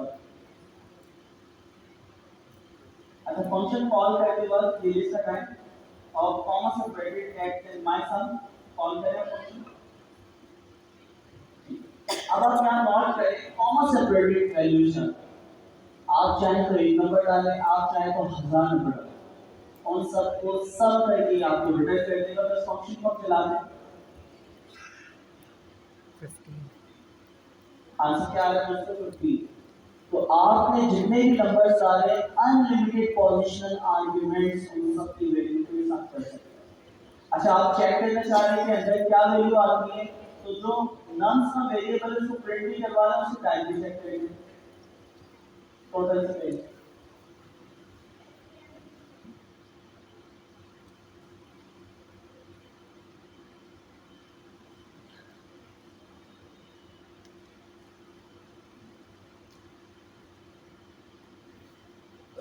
ठीक है, उसकी वैल्यू भी प्रिंट करवाना है। तो हमें ये पता चल गया कि अनलिमिटेड पोजिशनल आर्ग्यूमेंट्स जो आप पास करते हैं उसमें क्या होता है, वो टपल बन जाता है, और उसके ऊपर आप टपल के ऊपर लूप अप्लाई कर सकते हैं। तो जो भी फंक्शनैलिटी लूप अप्लाई कर सकते हैं, आइटरेटिव डेटा टाइप शुरू कर दें। ठीक है, तो हमने सम का फंक्शन इस टपल पर अप्लाई किया तो उसमें सम करके चलेंगे। पर्पस ये था कि हमें बात ऐसे फंक्शन बनाने की जरूरत पेश आती है जिसे यूजर जब कॉल करेगा उसकी लिमिटेड कॉल करते हुए वो एक आर्गुमेंट पास करे, 1000 आर्गुमेंट पास करे, हम उसको लिमिट कैसे करें, यानी उसको लिमिट नहीं है। तो अनलिमिटेड पोजिशनल आर्गुमेंट्स अगर आप बनाना चाह रहे हैं फंक्शन कॉलिंग के लिए, तो आप क्या करते हैं, वेरिएबल बनाते वक्त, पैरामीटर बनाते वक्त, फंक्शन डिक्लेरेशन करते वक्त वेरिएबल के नाम से पहले क्या लगाते हैं, स्टैटिक। तो वो अनलिमिटेड क्या बन जाता है, फंक्शनल आर्गुमेंट। अच्छा, और हम चीजें सीखते हैं।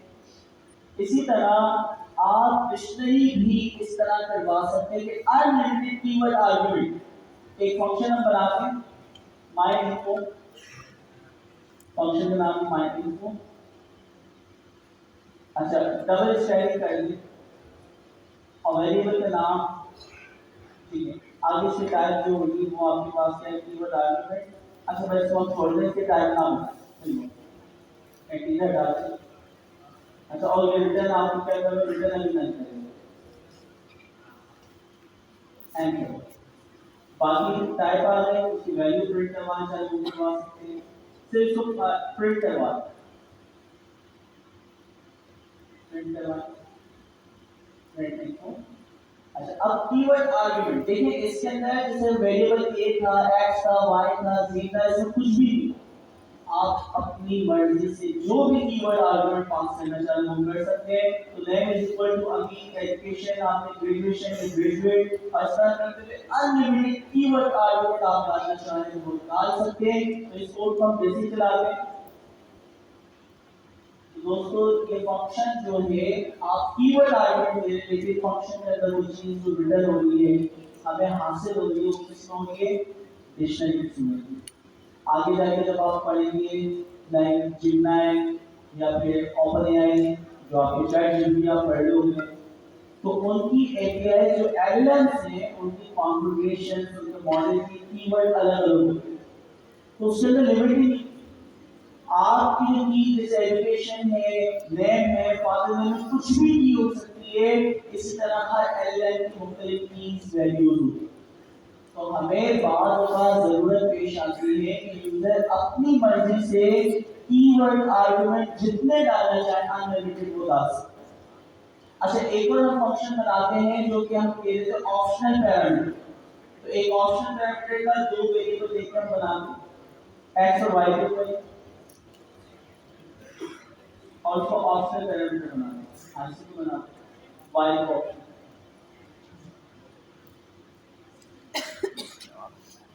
किसी भी वेरिएबल को अगर ऑप्शनल बनाना हो तो फंक्शन डिक्लेयर करते वक्त वेरिएबल के नाम के बाद इक्वल टू डालकर उसकी कोई डिफॉल्ट वैल्यू डालना।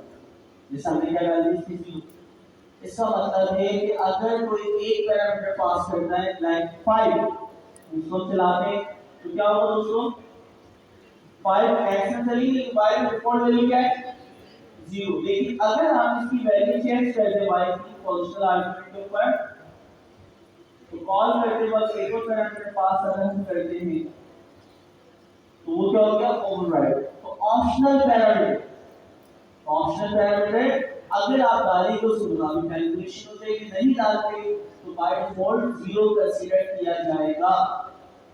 अब हम कोई एक ऐसा फंक्शन बनाते हैं जिसमें required parameter, optional parameter, unlimited positional argument, unlimited keyword argument, सारी चीजें एक साथ चलो पेश आ सकती है।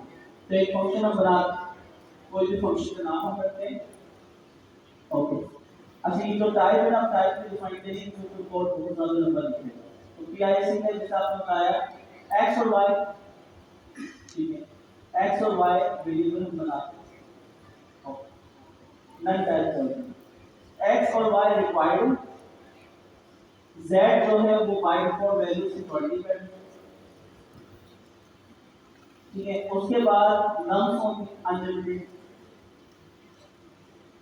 और अनलिमिटेड कीवर्ड आर्गुमेंट होगी, उसको किसी नाम देते हैं, डबल स्टैक, डबल स्टैक के साथ, ठीक है दोस्तों। ये जो फंक्शन बना है, इस फंक्शन में x और y रिक्वायर्ड, z ऑप्शनल, और उसके बाद अनलिमिटेड नम्स, और उसके बाद अनलिमिटेड कीवर्ड आर्गुमेंट्स। अच्छा, अब इसको हम इंप्लीमेंट नहीं कर रहे हो, तो बात की लॉजिक होगी कि इन वैल्यू को लेके क्या करूं, तो हम जैसे इसको प्रिंट करवा देते हैं, तो एक ही वैल्यू को प्रिंट करवा देते हैं, ठीक है, साथ ही आपको प्रिंट करवा देते हैं। फंक्शन को कॉल करते हैं, x और y के साथ 1 कॉमा 2 कॉमा 10, 1, 2, 10. कोई करते राउंड करते 1, 2, 10, 20 वहां से ओवरराइट करेंगे। ठीक है दोस्तों। अच्छा अब अनलिमिटेड का आप लेंथ डाल दें, नम्स की जगह ना लेंथ करते हैं, तो आपका टैक्स के दो तीन नाम डाल दें।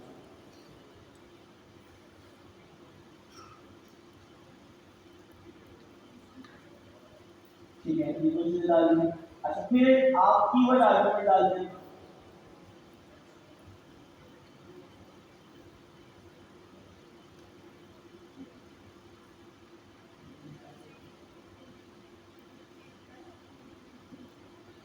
शादी करेंगे सिंगल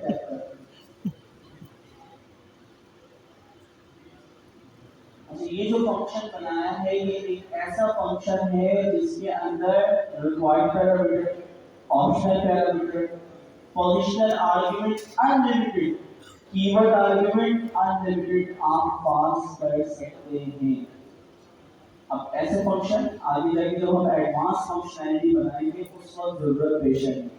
अभी तो सब सिंटैक्स सीखा, ठीक है। जब आपको एडवांस कॉम्प्लेक्स लॉजिक दी जाएगी कि एक ऐसा फंक्शन बनाएं जिसके अंदर दो चीजें तो आपसे लाजमी रहेगा, एपीआई की और गूगल की एपीआई से कनेक्ट करना चाहोगे या ओपन एआई, वो नाम बताओ, दो चीजें रिक्वायर्ड। दूसरी चीज आपके पास ऑप्शनल है, ऑप्शनल में आपके सेट कर दो चैट जीपीटी का सबसे अच्छा वाला मॉडल। तो अगर आप उससे कोई भी प्रॉम्प्ट पूछेंगे तो सबसे महंगा वाला मॉडल जो होगा, अगर आप ना बताओ तो महंगे वाले से पूछें, और अगर आप उसको चेंज कर दें तो फिर सस्ता वाला जो नाम चेंज करेंगे उससे आगे पूछ सकता है प्रॉम्प्ट इंजन। चैट जीपीटी 3.5 कर दो, चैट जीपीटी 4 और ओ और O1, इससे सब याद है ना सब चीज, नहीं पता तो नहीं जी। y बाय डिफॉल्ट 0 ओवरराइट हो जाएगी। तो अगर यहाँ पे z जो है बाय डिफॉल्ट 20 है तो हम उसको ओवरराइट करें इस वाले केस में। किस पे? हाँ तो वो वैल्यू देना पड़ेगा, x और y का वैल्यू देना फर्ज है, अगर नहीं देंगे तो वो एरर होगी। ठीक है, तो मींस हमने एक साथ तीन चार वैल्यू हमें ली, तो ये हमें पता चला कि x और y में क्या जाएगा, उसके बाद z में क्या जाएगा, नम्स यानी वो नेम्स आप कोई भी स्ट्रिंग वैल्यू से पास कर देना, अनलिमिटेड पोजीशनल, और उसके बाद लास्ट में आपके पास क्या है दोस्तों, कीवर्ड आएगा। अच्छा ये कॉम्प्लेक्स हमने एक फंक्शन का सिंटैक्स बनाया है जिसको आगे चलकर हम इस्तेमाल करेंगे। अब इसे इसको प्रिंट कराना ही मकसद है, एडवांस कॉम्प्लेक्स लॉजिक भी बनाना। ठीक है, यहाँ तक चीजें यकीनन थोड़ी सी मुश्किल लगना शुरू हुई होंगी। कितने लोगों को ये 100% चीजें समझ आ गई? 100% कुछ तो खुशी हुई मुझे। डबल स्टैटिक का ये फायदा है कि आप जो कॉल करते वक्त कीवर्ड आर्गुमेंट अनलिमिटेड डालते, तो आप यहाँ पे देखें एजुकेशन और स्टेटस अनलिमिटेड की वैल्यू इक्वल टू के साथ लेफ्ट और राइट के पीएच के साथ वैल्यू डालते जाएं, तो वो लेफ्ट और राइट पीएच के साथ जो इक्वल टू के साथ आप वैल्यू डालेंगे वो कीवर्ड आर्गुमेंट कहलाता है, अनलिमिटेड कीवर्ड आर्गुमेंट जो आप डालना चाहते हैं। तो ऊपर जो आपने वो वेरिएबल डबल स्टैटिक के साथ बनाया है, आप कीवर्ड आर्गुमेंट जितने डालते हो डिक्शनरी की सूरत में मिलेंगे, देखें तो जो इक्वल टू से पहले डाला वो की बनेगा, इक्वल टू के बाद जो डाला वो उसकी वैल्यू बनेगी।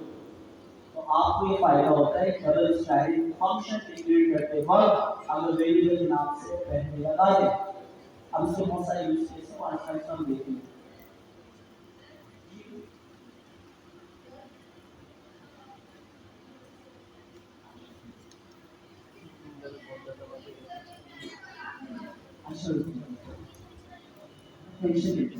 सारे बड़े बच्चे हैं अभी थोड़ी देर में सेट हो जाएंगे। अच्छा कोई नहीं, ठीक है, पहली गलती तो माफ हो जाता है। अब ना वो हमें ना वो रीग्रुप करना पड़ेगा ना, स्कूल में हम करते थे ना तुम्हारा कुछ करते हैं। अच्छा तो होता ही क्या है कि बहुत सारे ना कजन्स वगैरह ना एक साथ आ जाते हैं, और जहाँ कजन्स बैठ जाए आपको पता है क्या हाल होता है, लेकिन ये है कि दोस्तों कोशिश है बात करनी है, सबसे पीछे भी चेयर्स हमारी मौजूद है, रिलैक्स होकर आप लोग बात कर सकते हैं, बाहर भी जाके कर सकते हैं। तो कोशिश है कॉन्सेप्ट को समझने की कोशिश है, और अगर आप नहीं कर रहे तो फिर दूसरे दिन आप बता सकते हैं। आपने टेस्ट किया था?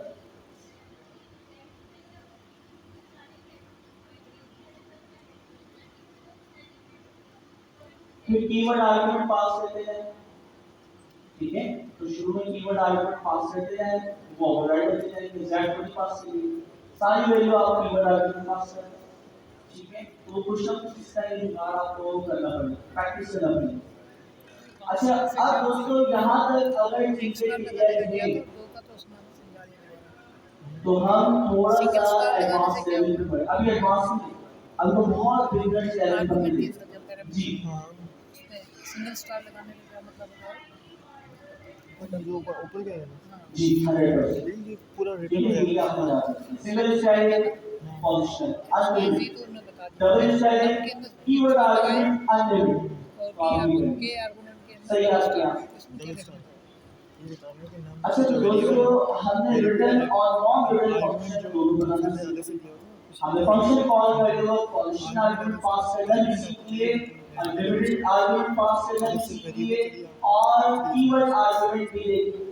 हमने एक ऐसा फंक्शन बनाया जिसके अंदर required, optional, positional, unlimited keyword, positional keyword argument, unlimited आप उसमें पास कर सकते हैं। तो इस तरह के फंक्शन हमें बनाना है। अब थोड़ा से एडवांस जो कॉन्सेप्ट है उनकी तरफ बढ़ना स्टार्ट करें। यही साइंस सारे जो पीछे पढ़े इन्हीं को इस्तेमाल करते हुए हो जाएंगे। पाइथन में एक फंक्शन होता है जिसे हम कहते हैं जनरेटर फंक्शन। तो कितने लोग हैं जो कि इस चीज से पहले से फैमिलियर हैं? जनरेटर फंक्शन एक दो जनरेटर में कोई बोलने वाला है। दो लोग, कौन आगे बताना चाहेगा? कॉर्नर उसमें कर रहे हैं। कौन सा दोनों मुंह पे ही हाथ रखते हैं, आंखें लाइक आंखों से आंख में आ गई। Second class part 1 first class जी, कोई आना चाहेगा? सेकंड जितना पता है एक पॉइंट को बता बता। फिफ्थ क्लास है, उसके बाद 8th क्लास है, 6 to 7 ठीक है। मैं और नंबर पे दे सकता हूँ शेयर करना। ये वो भी यूट्यूब पे भी है, मैं अलग से दे सकता हूँ आपको नंबर। हाँ बेटर बेटर बता जैसे देना, जानी ठीक है है, बता सकते हैं। हाँ मेरे साथ डालेंगे 7th क्लास नाम भी आया है। 8 सितंबर, अब आज के 20 सितंबर। ठीक है, जनरेटर से चलिए। ठीक है, तो आपको घर में हमें पता है जनरेटर चलती है, लाइट तो बहुत जाती होगी लेकिन जनरेटर आपका डेटा जो है या कोई भी चीज है उसको जनरेट करता है, इसलिए उसको कहते हैं जनरेट। अच्छा, एक वक्त में एक साइकिल जनरेट करता है, ठीक है, वो मुसलसल उसी चीज को रिपीट करता है, जनरेट करता है। तो जनरेटर फंक्शन का फायदा क्या है? पुरानी प्रोग्रामिंग लैंग्वेजेस जैसे जावा है, डॉटनेट है, और लैंग्वेजेस की अगर मैं बात करूं वहां पे हम बनाते थे 1 से लेकर 1 मिलियन तक का एरे। तो सबसे पहले एरे बनाना पड़ेगा, एरे जैसे लिस्ट है ना, इस तरह वहां पे एरे का। तो आपने 1 से 1 मिलियन तक का एरे बनाया, वो मेमोरी में जाके 1 से 1 मिलियन तक की वैल्यू जनरेट होने के बाद आपकी रैम के अंदर स्टोर हो जाएगी। फिर मैं कहता हूँ हर एक नंबर पे जाओ, देखो वो ऑड नंबर है एक नंबर, फिर भी लॉजिक का बाद तो वहाँ पे क्या होगा, पहले 1 से 1 मिलियन तक की वैल्यू स्टोर होगी, हो सकता है वो 1 GB आपकी स्टोरेज में। फिर उसके बाद एक कंडीशन चलेगी, एक नंबर लूप में से निकालेगी एरे में से, उसको चेक करेगी कि 2 यानी आपके अगर 2 से डिवाइड होता है मॉड्यूलस इक्वल टू 0 हो तो वो इवन नंबर है, अदरवाइज ऑड नंबर है। तो हमें सिर्फ इवन नंबर निकालने हैं, तो वो क्या करेगा, हाफ नंबर जो है 0.5 5 लाख नंबर्स निकाल के मुझे देगा, और 5 लाख में हो सकता है 0.5 GB में स्टोर। तो आपकी रैम की यूटिलाइजेशन कितनी ज्यादा कि 1.5 GB के अंदर आपने सिर्फ एक सिंपल सा फंक्शन बनाया जो 1 मिलियन नंबर में से इवन नंबर आपको निकालेंगे। तो जब आप रोबोटिक के ऊपर उस तरह के माइक्रो कंट्रोलर से काम करते हैं तो मेमोरी आपके पास ऑलरेडी कम होती है, आरडीनो, एसटीएम का आरडीनो, ठीक है।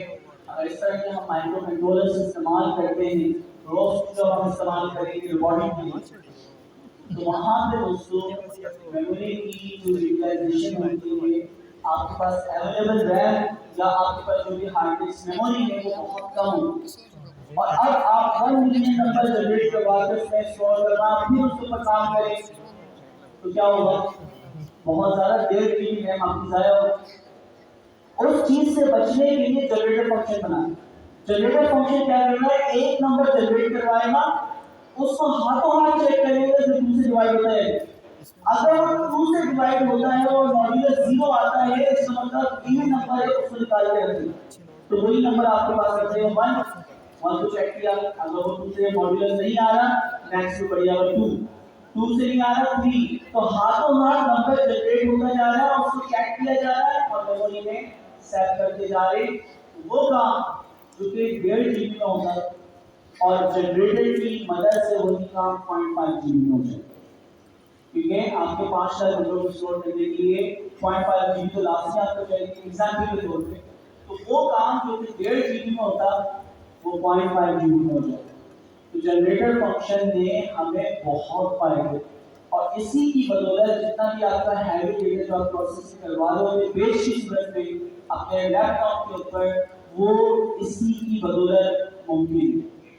तो जनरेटर फंक्शन इसकी खासियत क्या है कि ये जब भी चलता है आइटरेशन परफॉर्म करता है। आप बोलोगे चल तो चलेगा, फिर रुक जाए, बोलोगे चल तो फिर चलेगा, तो ये खुद से नहीं चलता, इसको चलाना पड़ता है। और ये जब भी चलता है चल के रुकता है, अपनी वैल्यू की याद रखता है कि लास्ट टाइम 10 मिनट पहले चला था मेरे पास 10 मिनट, 1 घंटे पहले मैं चला था मेरे पास 10 मिनट आती, तो जितने कदम वो चल चुका उससे आगे कदम वो मूव हो। तो जनरेटर फंक्शन इसकी बहुत खासियत, ठीक है, बहुत ज्यादा इस्तेमाल होता है मेमोरी जब आपकी बहुत ज्यादा हैवी यूटिलाइज हो रही है। अब इसको फंक्शन को बनाना बहुत आसान है, तो अब इसको बनाना सीखते हैं। हम एक फंक्शन लिखते हैं माय या माय रेंज, इसके अंदर स्टार्ट एंड स्टेप,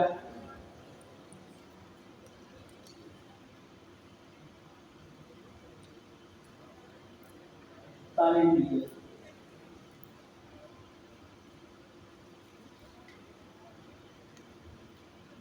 अच्छा, स्टार्ट एंड स्टेप को सीक्वेंस में पाइथन में मैच इस्तेमाल होता है। पहले स्टार्ट आएगा, फिर एंड आएगा, फिर स्टेप आएगा। इक्वल टू करके नेक्स्ट से डेटा टाइप कंडीशन कर,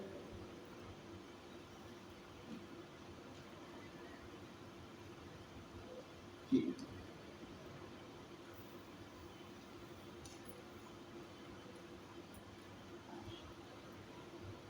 अब हम यहाँ पे एक लूप लिखते हैं और अचीव एडिटर और आई इन रेंज, ठीक है, 8 लगा दिया, परफेक्ट। जनरेटर फंक्शन की पहचान ये है कि आप यहाँ पे रिटर्न की जगह क्या इस्तेमाल करते हैं, int या डाइव, जो भी प्रोनाउंस करें आप उसको। तो int जो आपके पास यहाँ पे कीवर्ड दिखता है वो इस फंक्शन को जनरेटर फंक्शन बना देता है। अब जनरेटर फंक्शन की क्या खासियत है वो हम देखते हैं। एक वेरिएबल हम बनाते हैं, variable my data is equal to function call करें रेंज, माय रेंज। अब यहाँ पे बड़ी इंपॉर्टेंट है, सबसे पहले आपने जैसे ही माय डेटा, देखिए जनरेटर फंक्शन कॉल हुआ तो रिटर्न ही कर रहा है ना, देखो जनरेटर फंक्शन उसको आपको बोलना पड़ेगा नेक्स्ट नेक्स्ट नेक्स्ट। तो आपने लाइन नंबर जो पहली जहाँ पे माय डेटा और उसके पास प्रिंट के अंदर आपने माय डेटा वेरिएबल को कॉल किया, वहां पे वो बताएगा जनरेटर। अच्छा, इस बात को हम कमिट करें तो ठीक है, आप चलाएं। जनरेटर फंक्शन बता रहे जनरेटर ऑब्जेक्ट उससे नहीं चलता, उसको चलाना पड़ता है। तो अब वो कंट्रोल जी करके, कंट्रोल जी, अच्छा print next my data print करवाया। अच्छा, अब नीचे देखिए 0, फर्स्ट टाइम 0, फिर उसके बाद इसको प्रिंट नेक्स्ट करेंगे, अब हो जाएगा देखिए 1, देखें ऊपर डायरेक्ट मूव क्यों आए, स्टेप तो हम आएंगे, स्टेप 1 करेंगे हम, स्टेप की वैल्यू फंक्शन कॉल के अंदर कॉल किया होगा इक्वल टू के बाद 1 करेंगे, वही से ताकि वो मिल गया आपके नंबर सीक्वेंस से। तो आप दोस्तों देखें 0 1 2 3 4 5 6 नेक्स्ट को बोलो कहां तक इसको जनरेट करवा लो 10 तक, लेकिन ये 10 लूप की तरह नहीं है कि आपको 10 तक चले तो 10 तक लाजमी चले, आप उसको चलवाओ हायर उसको जब नेक्स्ट बोलो। अच्छा बाकी सबको अगर एक साथ चलवाना हो तो हम क्या करते हैं, लिस्ट का फंक्शन अप्लाई करते हैं सबसे लास्ट में, प्रिंट, अच्छा ऐसे भी कर सकते हैं, प्रिंट के अंदर लिस्ट और इसके अंदर वेरिएबल नाम। अच्छा अब चलाएं और इसको एनालाइज करते हैं, देख लो जब तक उसको नेक्स्ट उसके बाद 0 नेक्स्ट 1 नेक्स्ट 2 नेक्स्ट 3 नेक्स्ट 4 के बाद मैंने कहा अब सारी चीजें जितनी बची हैं लिस्ट फंक्शन से सबका एक्शन परफॉर्म करना होगा। तो जनरेटर फंक्शन के पास ये पावर होती है कि वो चलता है और जहां भी चला वहां रुक जाता है, आप उसके ऊपर काम करें, हो सकता है डेटाबेस को चेक करना हो, उसकी इंपैक्टिंग में कन्वर्ट करना हो, बेतहाशा काम हो, जब सब काम कर लें तो आपकी मेमोरी में सिर्फ एक डेटा लोड हो, वरना अगर ये मिलियंस इमेजेस होती है एक साथ मैप करके लोड करें, आपके पास 20 जीबी का डेटा होगा एक साथ मैप करके लोड कर लें, तो आपकी जनरेटर फंक्शन की बदौलत आपके फाइलों की लिस्ट से पहली फाइल लोड करके उसके ऊपर काम करें, तो वो काम हो जाए उसको आप स्टार्ट करें दूसरी फाइल लोड कर लें, तो जनरेटर फंक्शन इस पावर को इस्तेमाल करें। अदरवाइज वो 1000 फाइल एक साथ लोड कर देता तो आपका सिस्टम क्या होता, हैंग हो जाता, मेमोरी क्रैश कर जाती। तो जनरेटर फंक्शन हमें ये पावर देता है कि हम क्या कर सकते हैं दोस्तों से उसको आइटरेशन बेस चला सकते हैं और हर आइटरेशन चलते ही रुक जाएगा, और जब भी आप उसको नेक्स्ट तो जहां से चला था उससे आगे कोई चीज याद है उससे आगे नहीं, फिर उसको बोलेंगे नेक्स्ट उससे आगे मूव होगा। तो ये पावर हमें मिलती है जनरेटर फंक्शन। एक और फंक्शन हमारे पास होता है जिसका नाम है लैम्डा फंक्शन। लैम्डा फंक्शन को याद आपको मैं सिंपल तरीके से करवाता हूं, 4 पॉइंट्स आपको याद रखना, एक लाइन का फंक्शन, बिना नाम का फंक्शन, ना इससे पहले इस्तेमाल हुआ ना इसके बाद इस्तेमाल हुआ, ठीक है। रिपीट करते हैं ताकि आप सबको याद हो जाए कि आपके पास लैम्डा फंक्शन की क्या डेफिनेशन होती है, एक लाइन का फंक्शन, बिना नाम का फंक्शन, इसका नाम ही नहीं होगा, ना इससे पहले इस्तेमाल हुआ ना जिस पॉइंट के बाद आप कर रहे हैं ना इसके बाद इस्तेमाल होगा, ऐसे फंक्शन को क्या बोलेंगे दोस्तों, लैम्डा। एक और बार रिपीट करते हैं, एक लाइन का फंक्शन, उसके बाद पॉइंट नंबर 2 बिना नाम का फंक्शन, उसका नाम ही नहीं होगा, ना इससे पहले इस्तेमाल हुआ ना इसके बाद इस्तेमाल हुआ। आखिरी बार रिपीट करते हैं, लैम्डा फंक्शन की चार क्या प्रॉपर्टीज हैं, वन लाइन फंक्शन, पहला क्या है, एक लाइन का फंक्शन, बिना नाम का फंक्शन, ना इससे पहले इस्तेमाल हुआ ना इसके बाद इस्तेमाल होगा। अगर ये प्रॉपर्टी किसी भी फंक्शन में आ जाए तो उस फंक्शन को हम लैम्डा फंक्शन कहते हैं, ठीक है। तो अब हम एक लैम्डा फंक्शन नॉर्मल पहले फंक्शन बनाते हैं, दो नंबर को ऐड करने वाला, तो दो नंबर को ऐड करने वाले जो फंक्शन है दोस्तों ऊपर आप देखें x और y और उसको हम रिटर्न करवा दें। अब इसी को जब हम नॉर्मल चेंज करते हैं, मैंने x2 का एक वेरिएबल बनाया इक्वल टू से पहले, और उसके बाद मैं लैम्डा फंक्शन डिफाइन करता हूं। लैम्डा का कीवर्ड क्योंकि इसका नाम नहीं होता इसलिए मैंने क्या लिखा लैम्डा, इसका कोई नाम नहीं।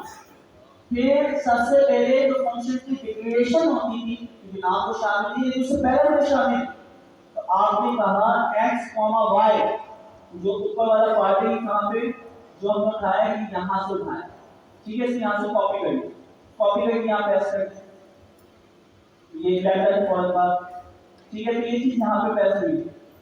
अच्छा फिर उसके बाद कॉलम के बाद वहां भी कॉलम में कॉलम रहेगा, कॉलम के बाद उसकी बॉडी आएगी, रिटर्न लिखने की जरूरत नहीं है, तो आपकी जो बॉडी है वो वहां से आपने कॉपी करके यहां पे पेस्ट कर दी, तो ये लैम्डा फंक्शन है। एक लाइन का फंक्शन, बिना नाम का फंक्शन, ना इससे पहले इस्तेमाल हुआ है ना इसके बाद इस्तेमाल होगा। ऐसे फंक्शन को हम लैम्डा फंक्शन कहते हैं। इसको चलाएं। तो अब ये ऐड का वेरिएबल है, फंक्शन नहीं है। ऐड टू जो है ये वेरिएबल है। ये वेरिएबल जब भी कॉल होता है तो लैम्डा फंक्शन होता है, बन जाता है। तो वो आपसे पैरामीटर मांगता है, आप उसको चला के चल जाएगा। चलाएंगे, ओके। अच्छा, एक हम जनरेटिव एआई को कहते हैं कि एक डिक्शनरी बनाए और उसे कौन सा लैम्डा फंक्शन की मदद से सॉल्व करें। एक डिक्शनरी बनाए और उसे लैम्डा फंक्शन की मदद से सॉल्व करें। उसकी की बेस पे या आर्गुमेंट जो भी हम देखेंगे। क्रिएट डिक्शनरी एंड सॉल्व वो लैम्डा फंक्शन। अब इसको बोल दें एप्पल। अच्छा, यहाँ पे आप क्या लिखते हैं, एबीसी लिखते हैं। एप्पल बनाना चाहिए, ठीक है, एबीसी हो गया।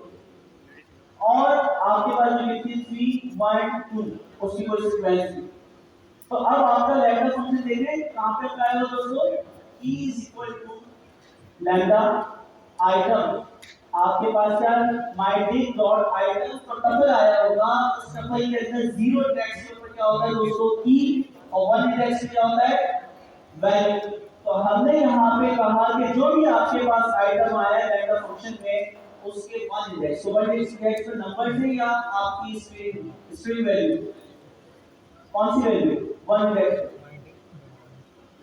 ये अगर आपकी की वैल्यू टपल निकालता की वैल्यू का, तो की वैल्यू का टपल निकालने के बाद कैपिटल T अगर निकाल ये टपल बन जाए तो 1 इंडेक्स क्या चीज है, इंटीजर, बिल्कुल परफेक्ट। तो अब इसको हम चलाएंगे, रिजल्ट चेक करते हैं। सॉल्व कैसे हो, 1 2 3, जबकि 1 बीच में था, 2 पहले था और 3 लास्ट में। इसी कोड को दोबारा कॉपी पेस्ट करें, एक नए सेल में और इंडेक्स नंबर 0 कर दीजिएगा ताकि आपको पता हो। ये लैम्डा फंक्शन सॉल्व करने के लिए इस्तेमाल करना था। तो अब इस कोड को चला के और रिजल्ट देखते हैं किस तरह सॉल्व हुआ। पहली चीज क्या है, एप्पल बनाना चाहिए, क्लियर। तो आपने सिर्फ डेटा को सॉर्ट करना था की बेस पे या वैल्यू की बेस पे। तो आपने फंक्शन से किसी तरह इस्तेमाल हो रहा था, ना इससे पहले इस्तेमाल हुआ ना इसके बाद इस्तेमाल हो रहा है। तो ऐसी कोई रिक्वायरमेंट आती है आपके पास जिसके अंदर सिर्फ एक पर्टिकुलर काम करने के लिए आपको फंक्शन बनाना पड़े, तो फिर हम कौन सा फंक्शन बनाएंगे, लैम्डा फंक्शन। 4 प्रॉपर्टी क्या है, एक लाइन का फंक्शन, एक लाइन में लिखा जाता है। फिर बिना नाम का फंक्शन, इसका नाम ही लैम्डा लिखा हुआ है, ना इससे पहले इस्तेमाल हुआ ना इसके बाद इस्तेमाल हुआ। अगर आप नॉर्मल फंक्शन बनाते हो मेमोरी में सेव रहते तो आप उसको इस्तेमाल करें या ना करें वो मेमोरी में लोड है। तो हम चाह रहे हैं कि मेमोरी को रिलीज किया जाए ताकि वो मेमोरी दूसरे कामों के लिए इस्तेमाल कर सके। तो इस वजह से हम लैम्डा फंक्शन को यूटिलाइज करते हैं। फंक्शन की एक और टाइप हम पढ़ते हैं जिसका नाम है रिकर्सिव। ये रिकर्सिव क्या बताया, ठीक है। रिकर्सिव की रियल वर्ल्ड एग्जांपल आपको याद होगी तो आवाम की दुनिया में क्या होते हैं। किसी को एग्जांपल पता है रिकर्सिव की, कोई देना चाहे, एनिमल, अंग्रेजी तो सबकी अच्छी, ओके। नॉर्मल जनरल वर्ल्ड यानी रियल वर्ल्ड में रिकर्सिव की क्या डेफिनेशन, चलिए छोड़ दो, हम सब पे नहीं था पता होने के बावजूद में करने में बताएंगे तो कभी गलत होगी। अच्छा, रिकर्शन या रिकर्सिव या रिकरिंग, इसकी एग्जांपल हम लेते हैं। आप लिफ्ट में जब जाते हैं तो लिफ्ट में दोनों साइड पे अक्सर मिरर्स लगे होते हैं। तो आप जब मिरर में खड़े होकर थोड़ी सी क्रॉस में देखते हैं, आपकी इमेज मिरर 1 पे रिफ्लेक्ट होती है, मिरर 1 की और आपकी इमेज जो मिरर 2 पे क्या होती है, रिफ्लेक्ट होती है, और ये रिफ्लेक्शन इनफाइनाइट आपको नजर आता है। तो ये जो रिफ्लेक्शन बार बार रिकरेंट होती है इसे हम कहते हैं रिकर्सिव या रिकर्जन या रिकर्सिव फंक्शन। अच्छा, रिकर्जन जो होती है वो हमेशा इनफाइनाइट होती है। अगर आप रिकर्जन को ना रोकें तो बार बार अपने आप को कॉल करता है। जैसे इनफाइनाइट लूप होता है तो रुकता ही नहीं है, इसी तरह रिकर्सिव भी क्या होगा दोस्तों, इनफाइनाइट होती है। तो रिकर्शन, अब आप जब भी बार्बर की शॉप पे जाएं तो एक शीशे सामने लगा होता है, एक पीछे लगा होता है, तो आपकी रिकर्शन इतनी ज्यादा इनफाइनाइट होती है, आप बोलते हैं इतने सारे मेरे क्लॉस नजर आ रहे हैं। तो अब आप जब भी 2 मिनट से 7 और 20 में जब भी आप खड़े हो तो आप प्रोग्रामिंग दुनिया में क्या याद कर लेंगे, रिकर्सिव फंक्शन। ठीक है, अब रिकर्सिव फंक्शंस को किसी न किसी स्टेप पे रोकना होगा, अदरवाइज इनफाइनाइट होगा। पाइथन की दुनिया में या प्रोग्रामिंग की दुनिया में सिंपल सी डेफिनेशन ये है कि जब फंक्शन अपनी ही बॉडी के अंदर अपने आप को कॉल करे, फंक्शन बॉडी जब 3 चीजें जब बता रहे, जब फंक्शन अपनी ही बॉडी में अपने आप को कॉल करे उस वक्त हम इसको क्या कहते हैं, रिकर्सिव फंक्शन। तो हम इसको सिंपल कहते हैं, फैक्टोरियल का एक फंक्शन बनाते हैं। अच्छा, हमने कहा कि एक या एक से कम हो तो रिटर्न कर दो 1, परफेक्ट। अभी फंक्शन जरा समझिए, फंक्शन की बॉडी के अंदर आपने क्या किया है, लास्ट लाइन के अंदर जो सबसे पहले लेस देन 1 तक रोका, 1 या 1 के ऊपर आपने रोक दिया कि रिटर्न 1 कर देना, वरना तो वो इनफाइनाइट चलता रहेगा। अब लॉजिक क्या है दोस्तों, हमने यहाँ पे कहा सबसे पहले फैक्टोरियल के फंक्शन में एक नंबर दिया जाएगा, जो आपने फंक्शन कॉल करते वक्त क्या दिया, 5। अब ये 5 जो है वो मल्टीप्लाई होगा इससे फैक्टोरियल के फंक्शन में खुद अपने आप को कॉल करो और जो भी आपके पास आंसर है 5 उसमें से एक माइनस करो। तो यहाँ पे हम रिटर्न से पहले कमेंट्स करेंगे, रिटर्न से पहले एक कमेंट, रिटर्न से पहले एंटर करेंगे कमेंट, यहाँ पे आए सबसे पहले 5 होगा, फिर उसके बाद माइनस जब 5 में सेव हुआ तो क्या आएगा 4। अच्छा, इसी तरह हम लोग चलता जाएगा, तो 5 मल्टीप्लाई होगा 4 से, 4 minus 1 5 मल्टीप्लाई होगा 4 से, ठीक है 4। उसके बाद जो भी आपके पास आंसर आएगा 20 मल्टीप्लाई होगा 3 से, तो ये माइनस होकर जाएगा। तो इसको एक एक कैसे लिखते हैं, 5 multiply by 4 multiply by 3 multiply by 2 multiply by 4। तो रिकर्शन के अंदर जो लूप आइटरेशन चलेगी एक माइनस करके, सबसे पहले 5 है, 5 माइनस 4, इसका लॉजिक आपकी एंड तक चलती है। तो फैक्टोरियल मैंने आपको जो सिस्टम बनाया, फंक्शन अपने अंदर ही अपने आप को कॉल करता है। सबसे पहले 5 इसमें रिटर्न, फिर उसको मल्टीप्लाई करें खुद अपने आप को कॉल करके 1 माइनस 5 यानी 4, तो फिर 4 रिटर्न करके मल्टीप्लाई कर दीजिए, फिर उसने कहके 4 को पास किया और 4 जब दोबारा आया 4 माइनस 1 या 3, तो फिर 3 को रिटर्न किया, फिर 3 उसके अंदर गया दोबारा से तो मल्टीप्लाई बाय 1 माइनस 1 तो 2, फिर 2 उसमें गया तो 1 माइनस 1, फिर उसने क्या किया जब 1 से नीचे आया तो 1 के बराबर हुआ तो क्या रिटर्न कर दिया उसने 1, उससे आगे तो लूप जाएंगे ना, रिकर्सिव चलेंगे उस कंडीशन। तो अब वहां पे सारी वैल्यू को उसने रिटर्न किया और उन सब को मल्टीप्लाई कर दिया, तो आपका क्या बनेगा factorial, 5 multiply by 4 multiply by 3 multiply by 2 multiply by 1, answer नीचे बढ़ कर दो। ठीक है, तो आपके पास ये जो आंसर आ रहा है 120 वो इसका नाम फैक्टोरियल।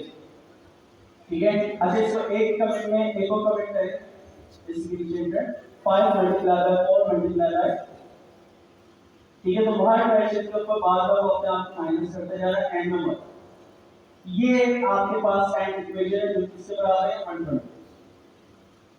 तो आपकी आइटरेशन जो है वो रिकर्सिवली परफॉर्म हो रही है, इसलिए हम इसको क्या बोलते हैं, रिकर्सिव फंक्शन। यहां तक कोई मुश्किल सारी लेकिन बहुत सारी मुश्किल आपके चेहरे ऐसे बताएं।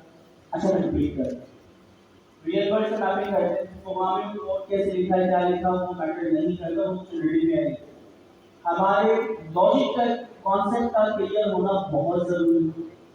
सबसे पहले रियल वर्ल्ड में डिफॉल्ट फंक्शन होते हैं, देता है मेरा राउंड ऐसा फंक्शन डिफॉल्ट फंक्शन कहलाते हैं, वो फंक्शन जो कॉल करते वक्त आपसे क्या नहीं लेते, कोई भी पैरामीटर या इनपुट नहीं लेते, ऐसे फंक्शन क्या कहलाते हैं, डिफॉल्ट फंक्शन।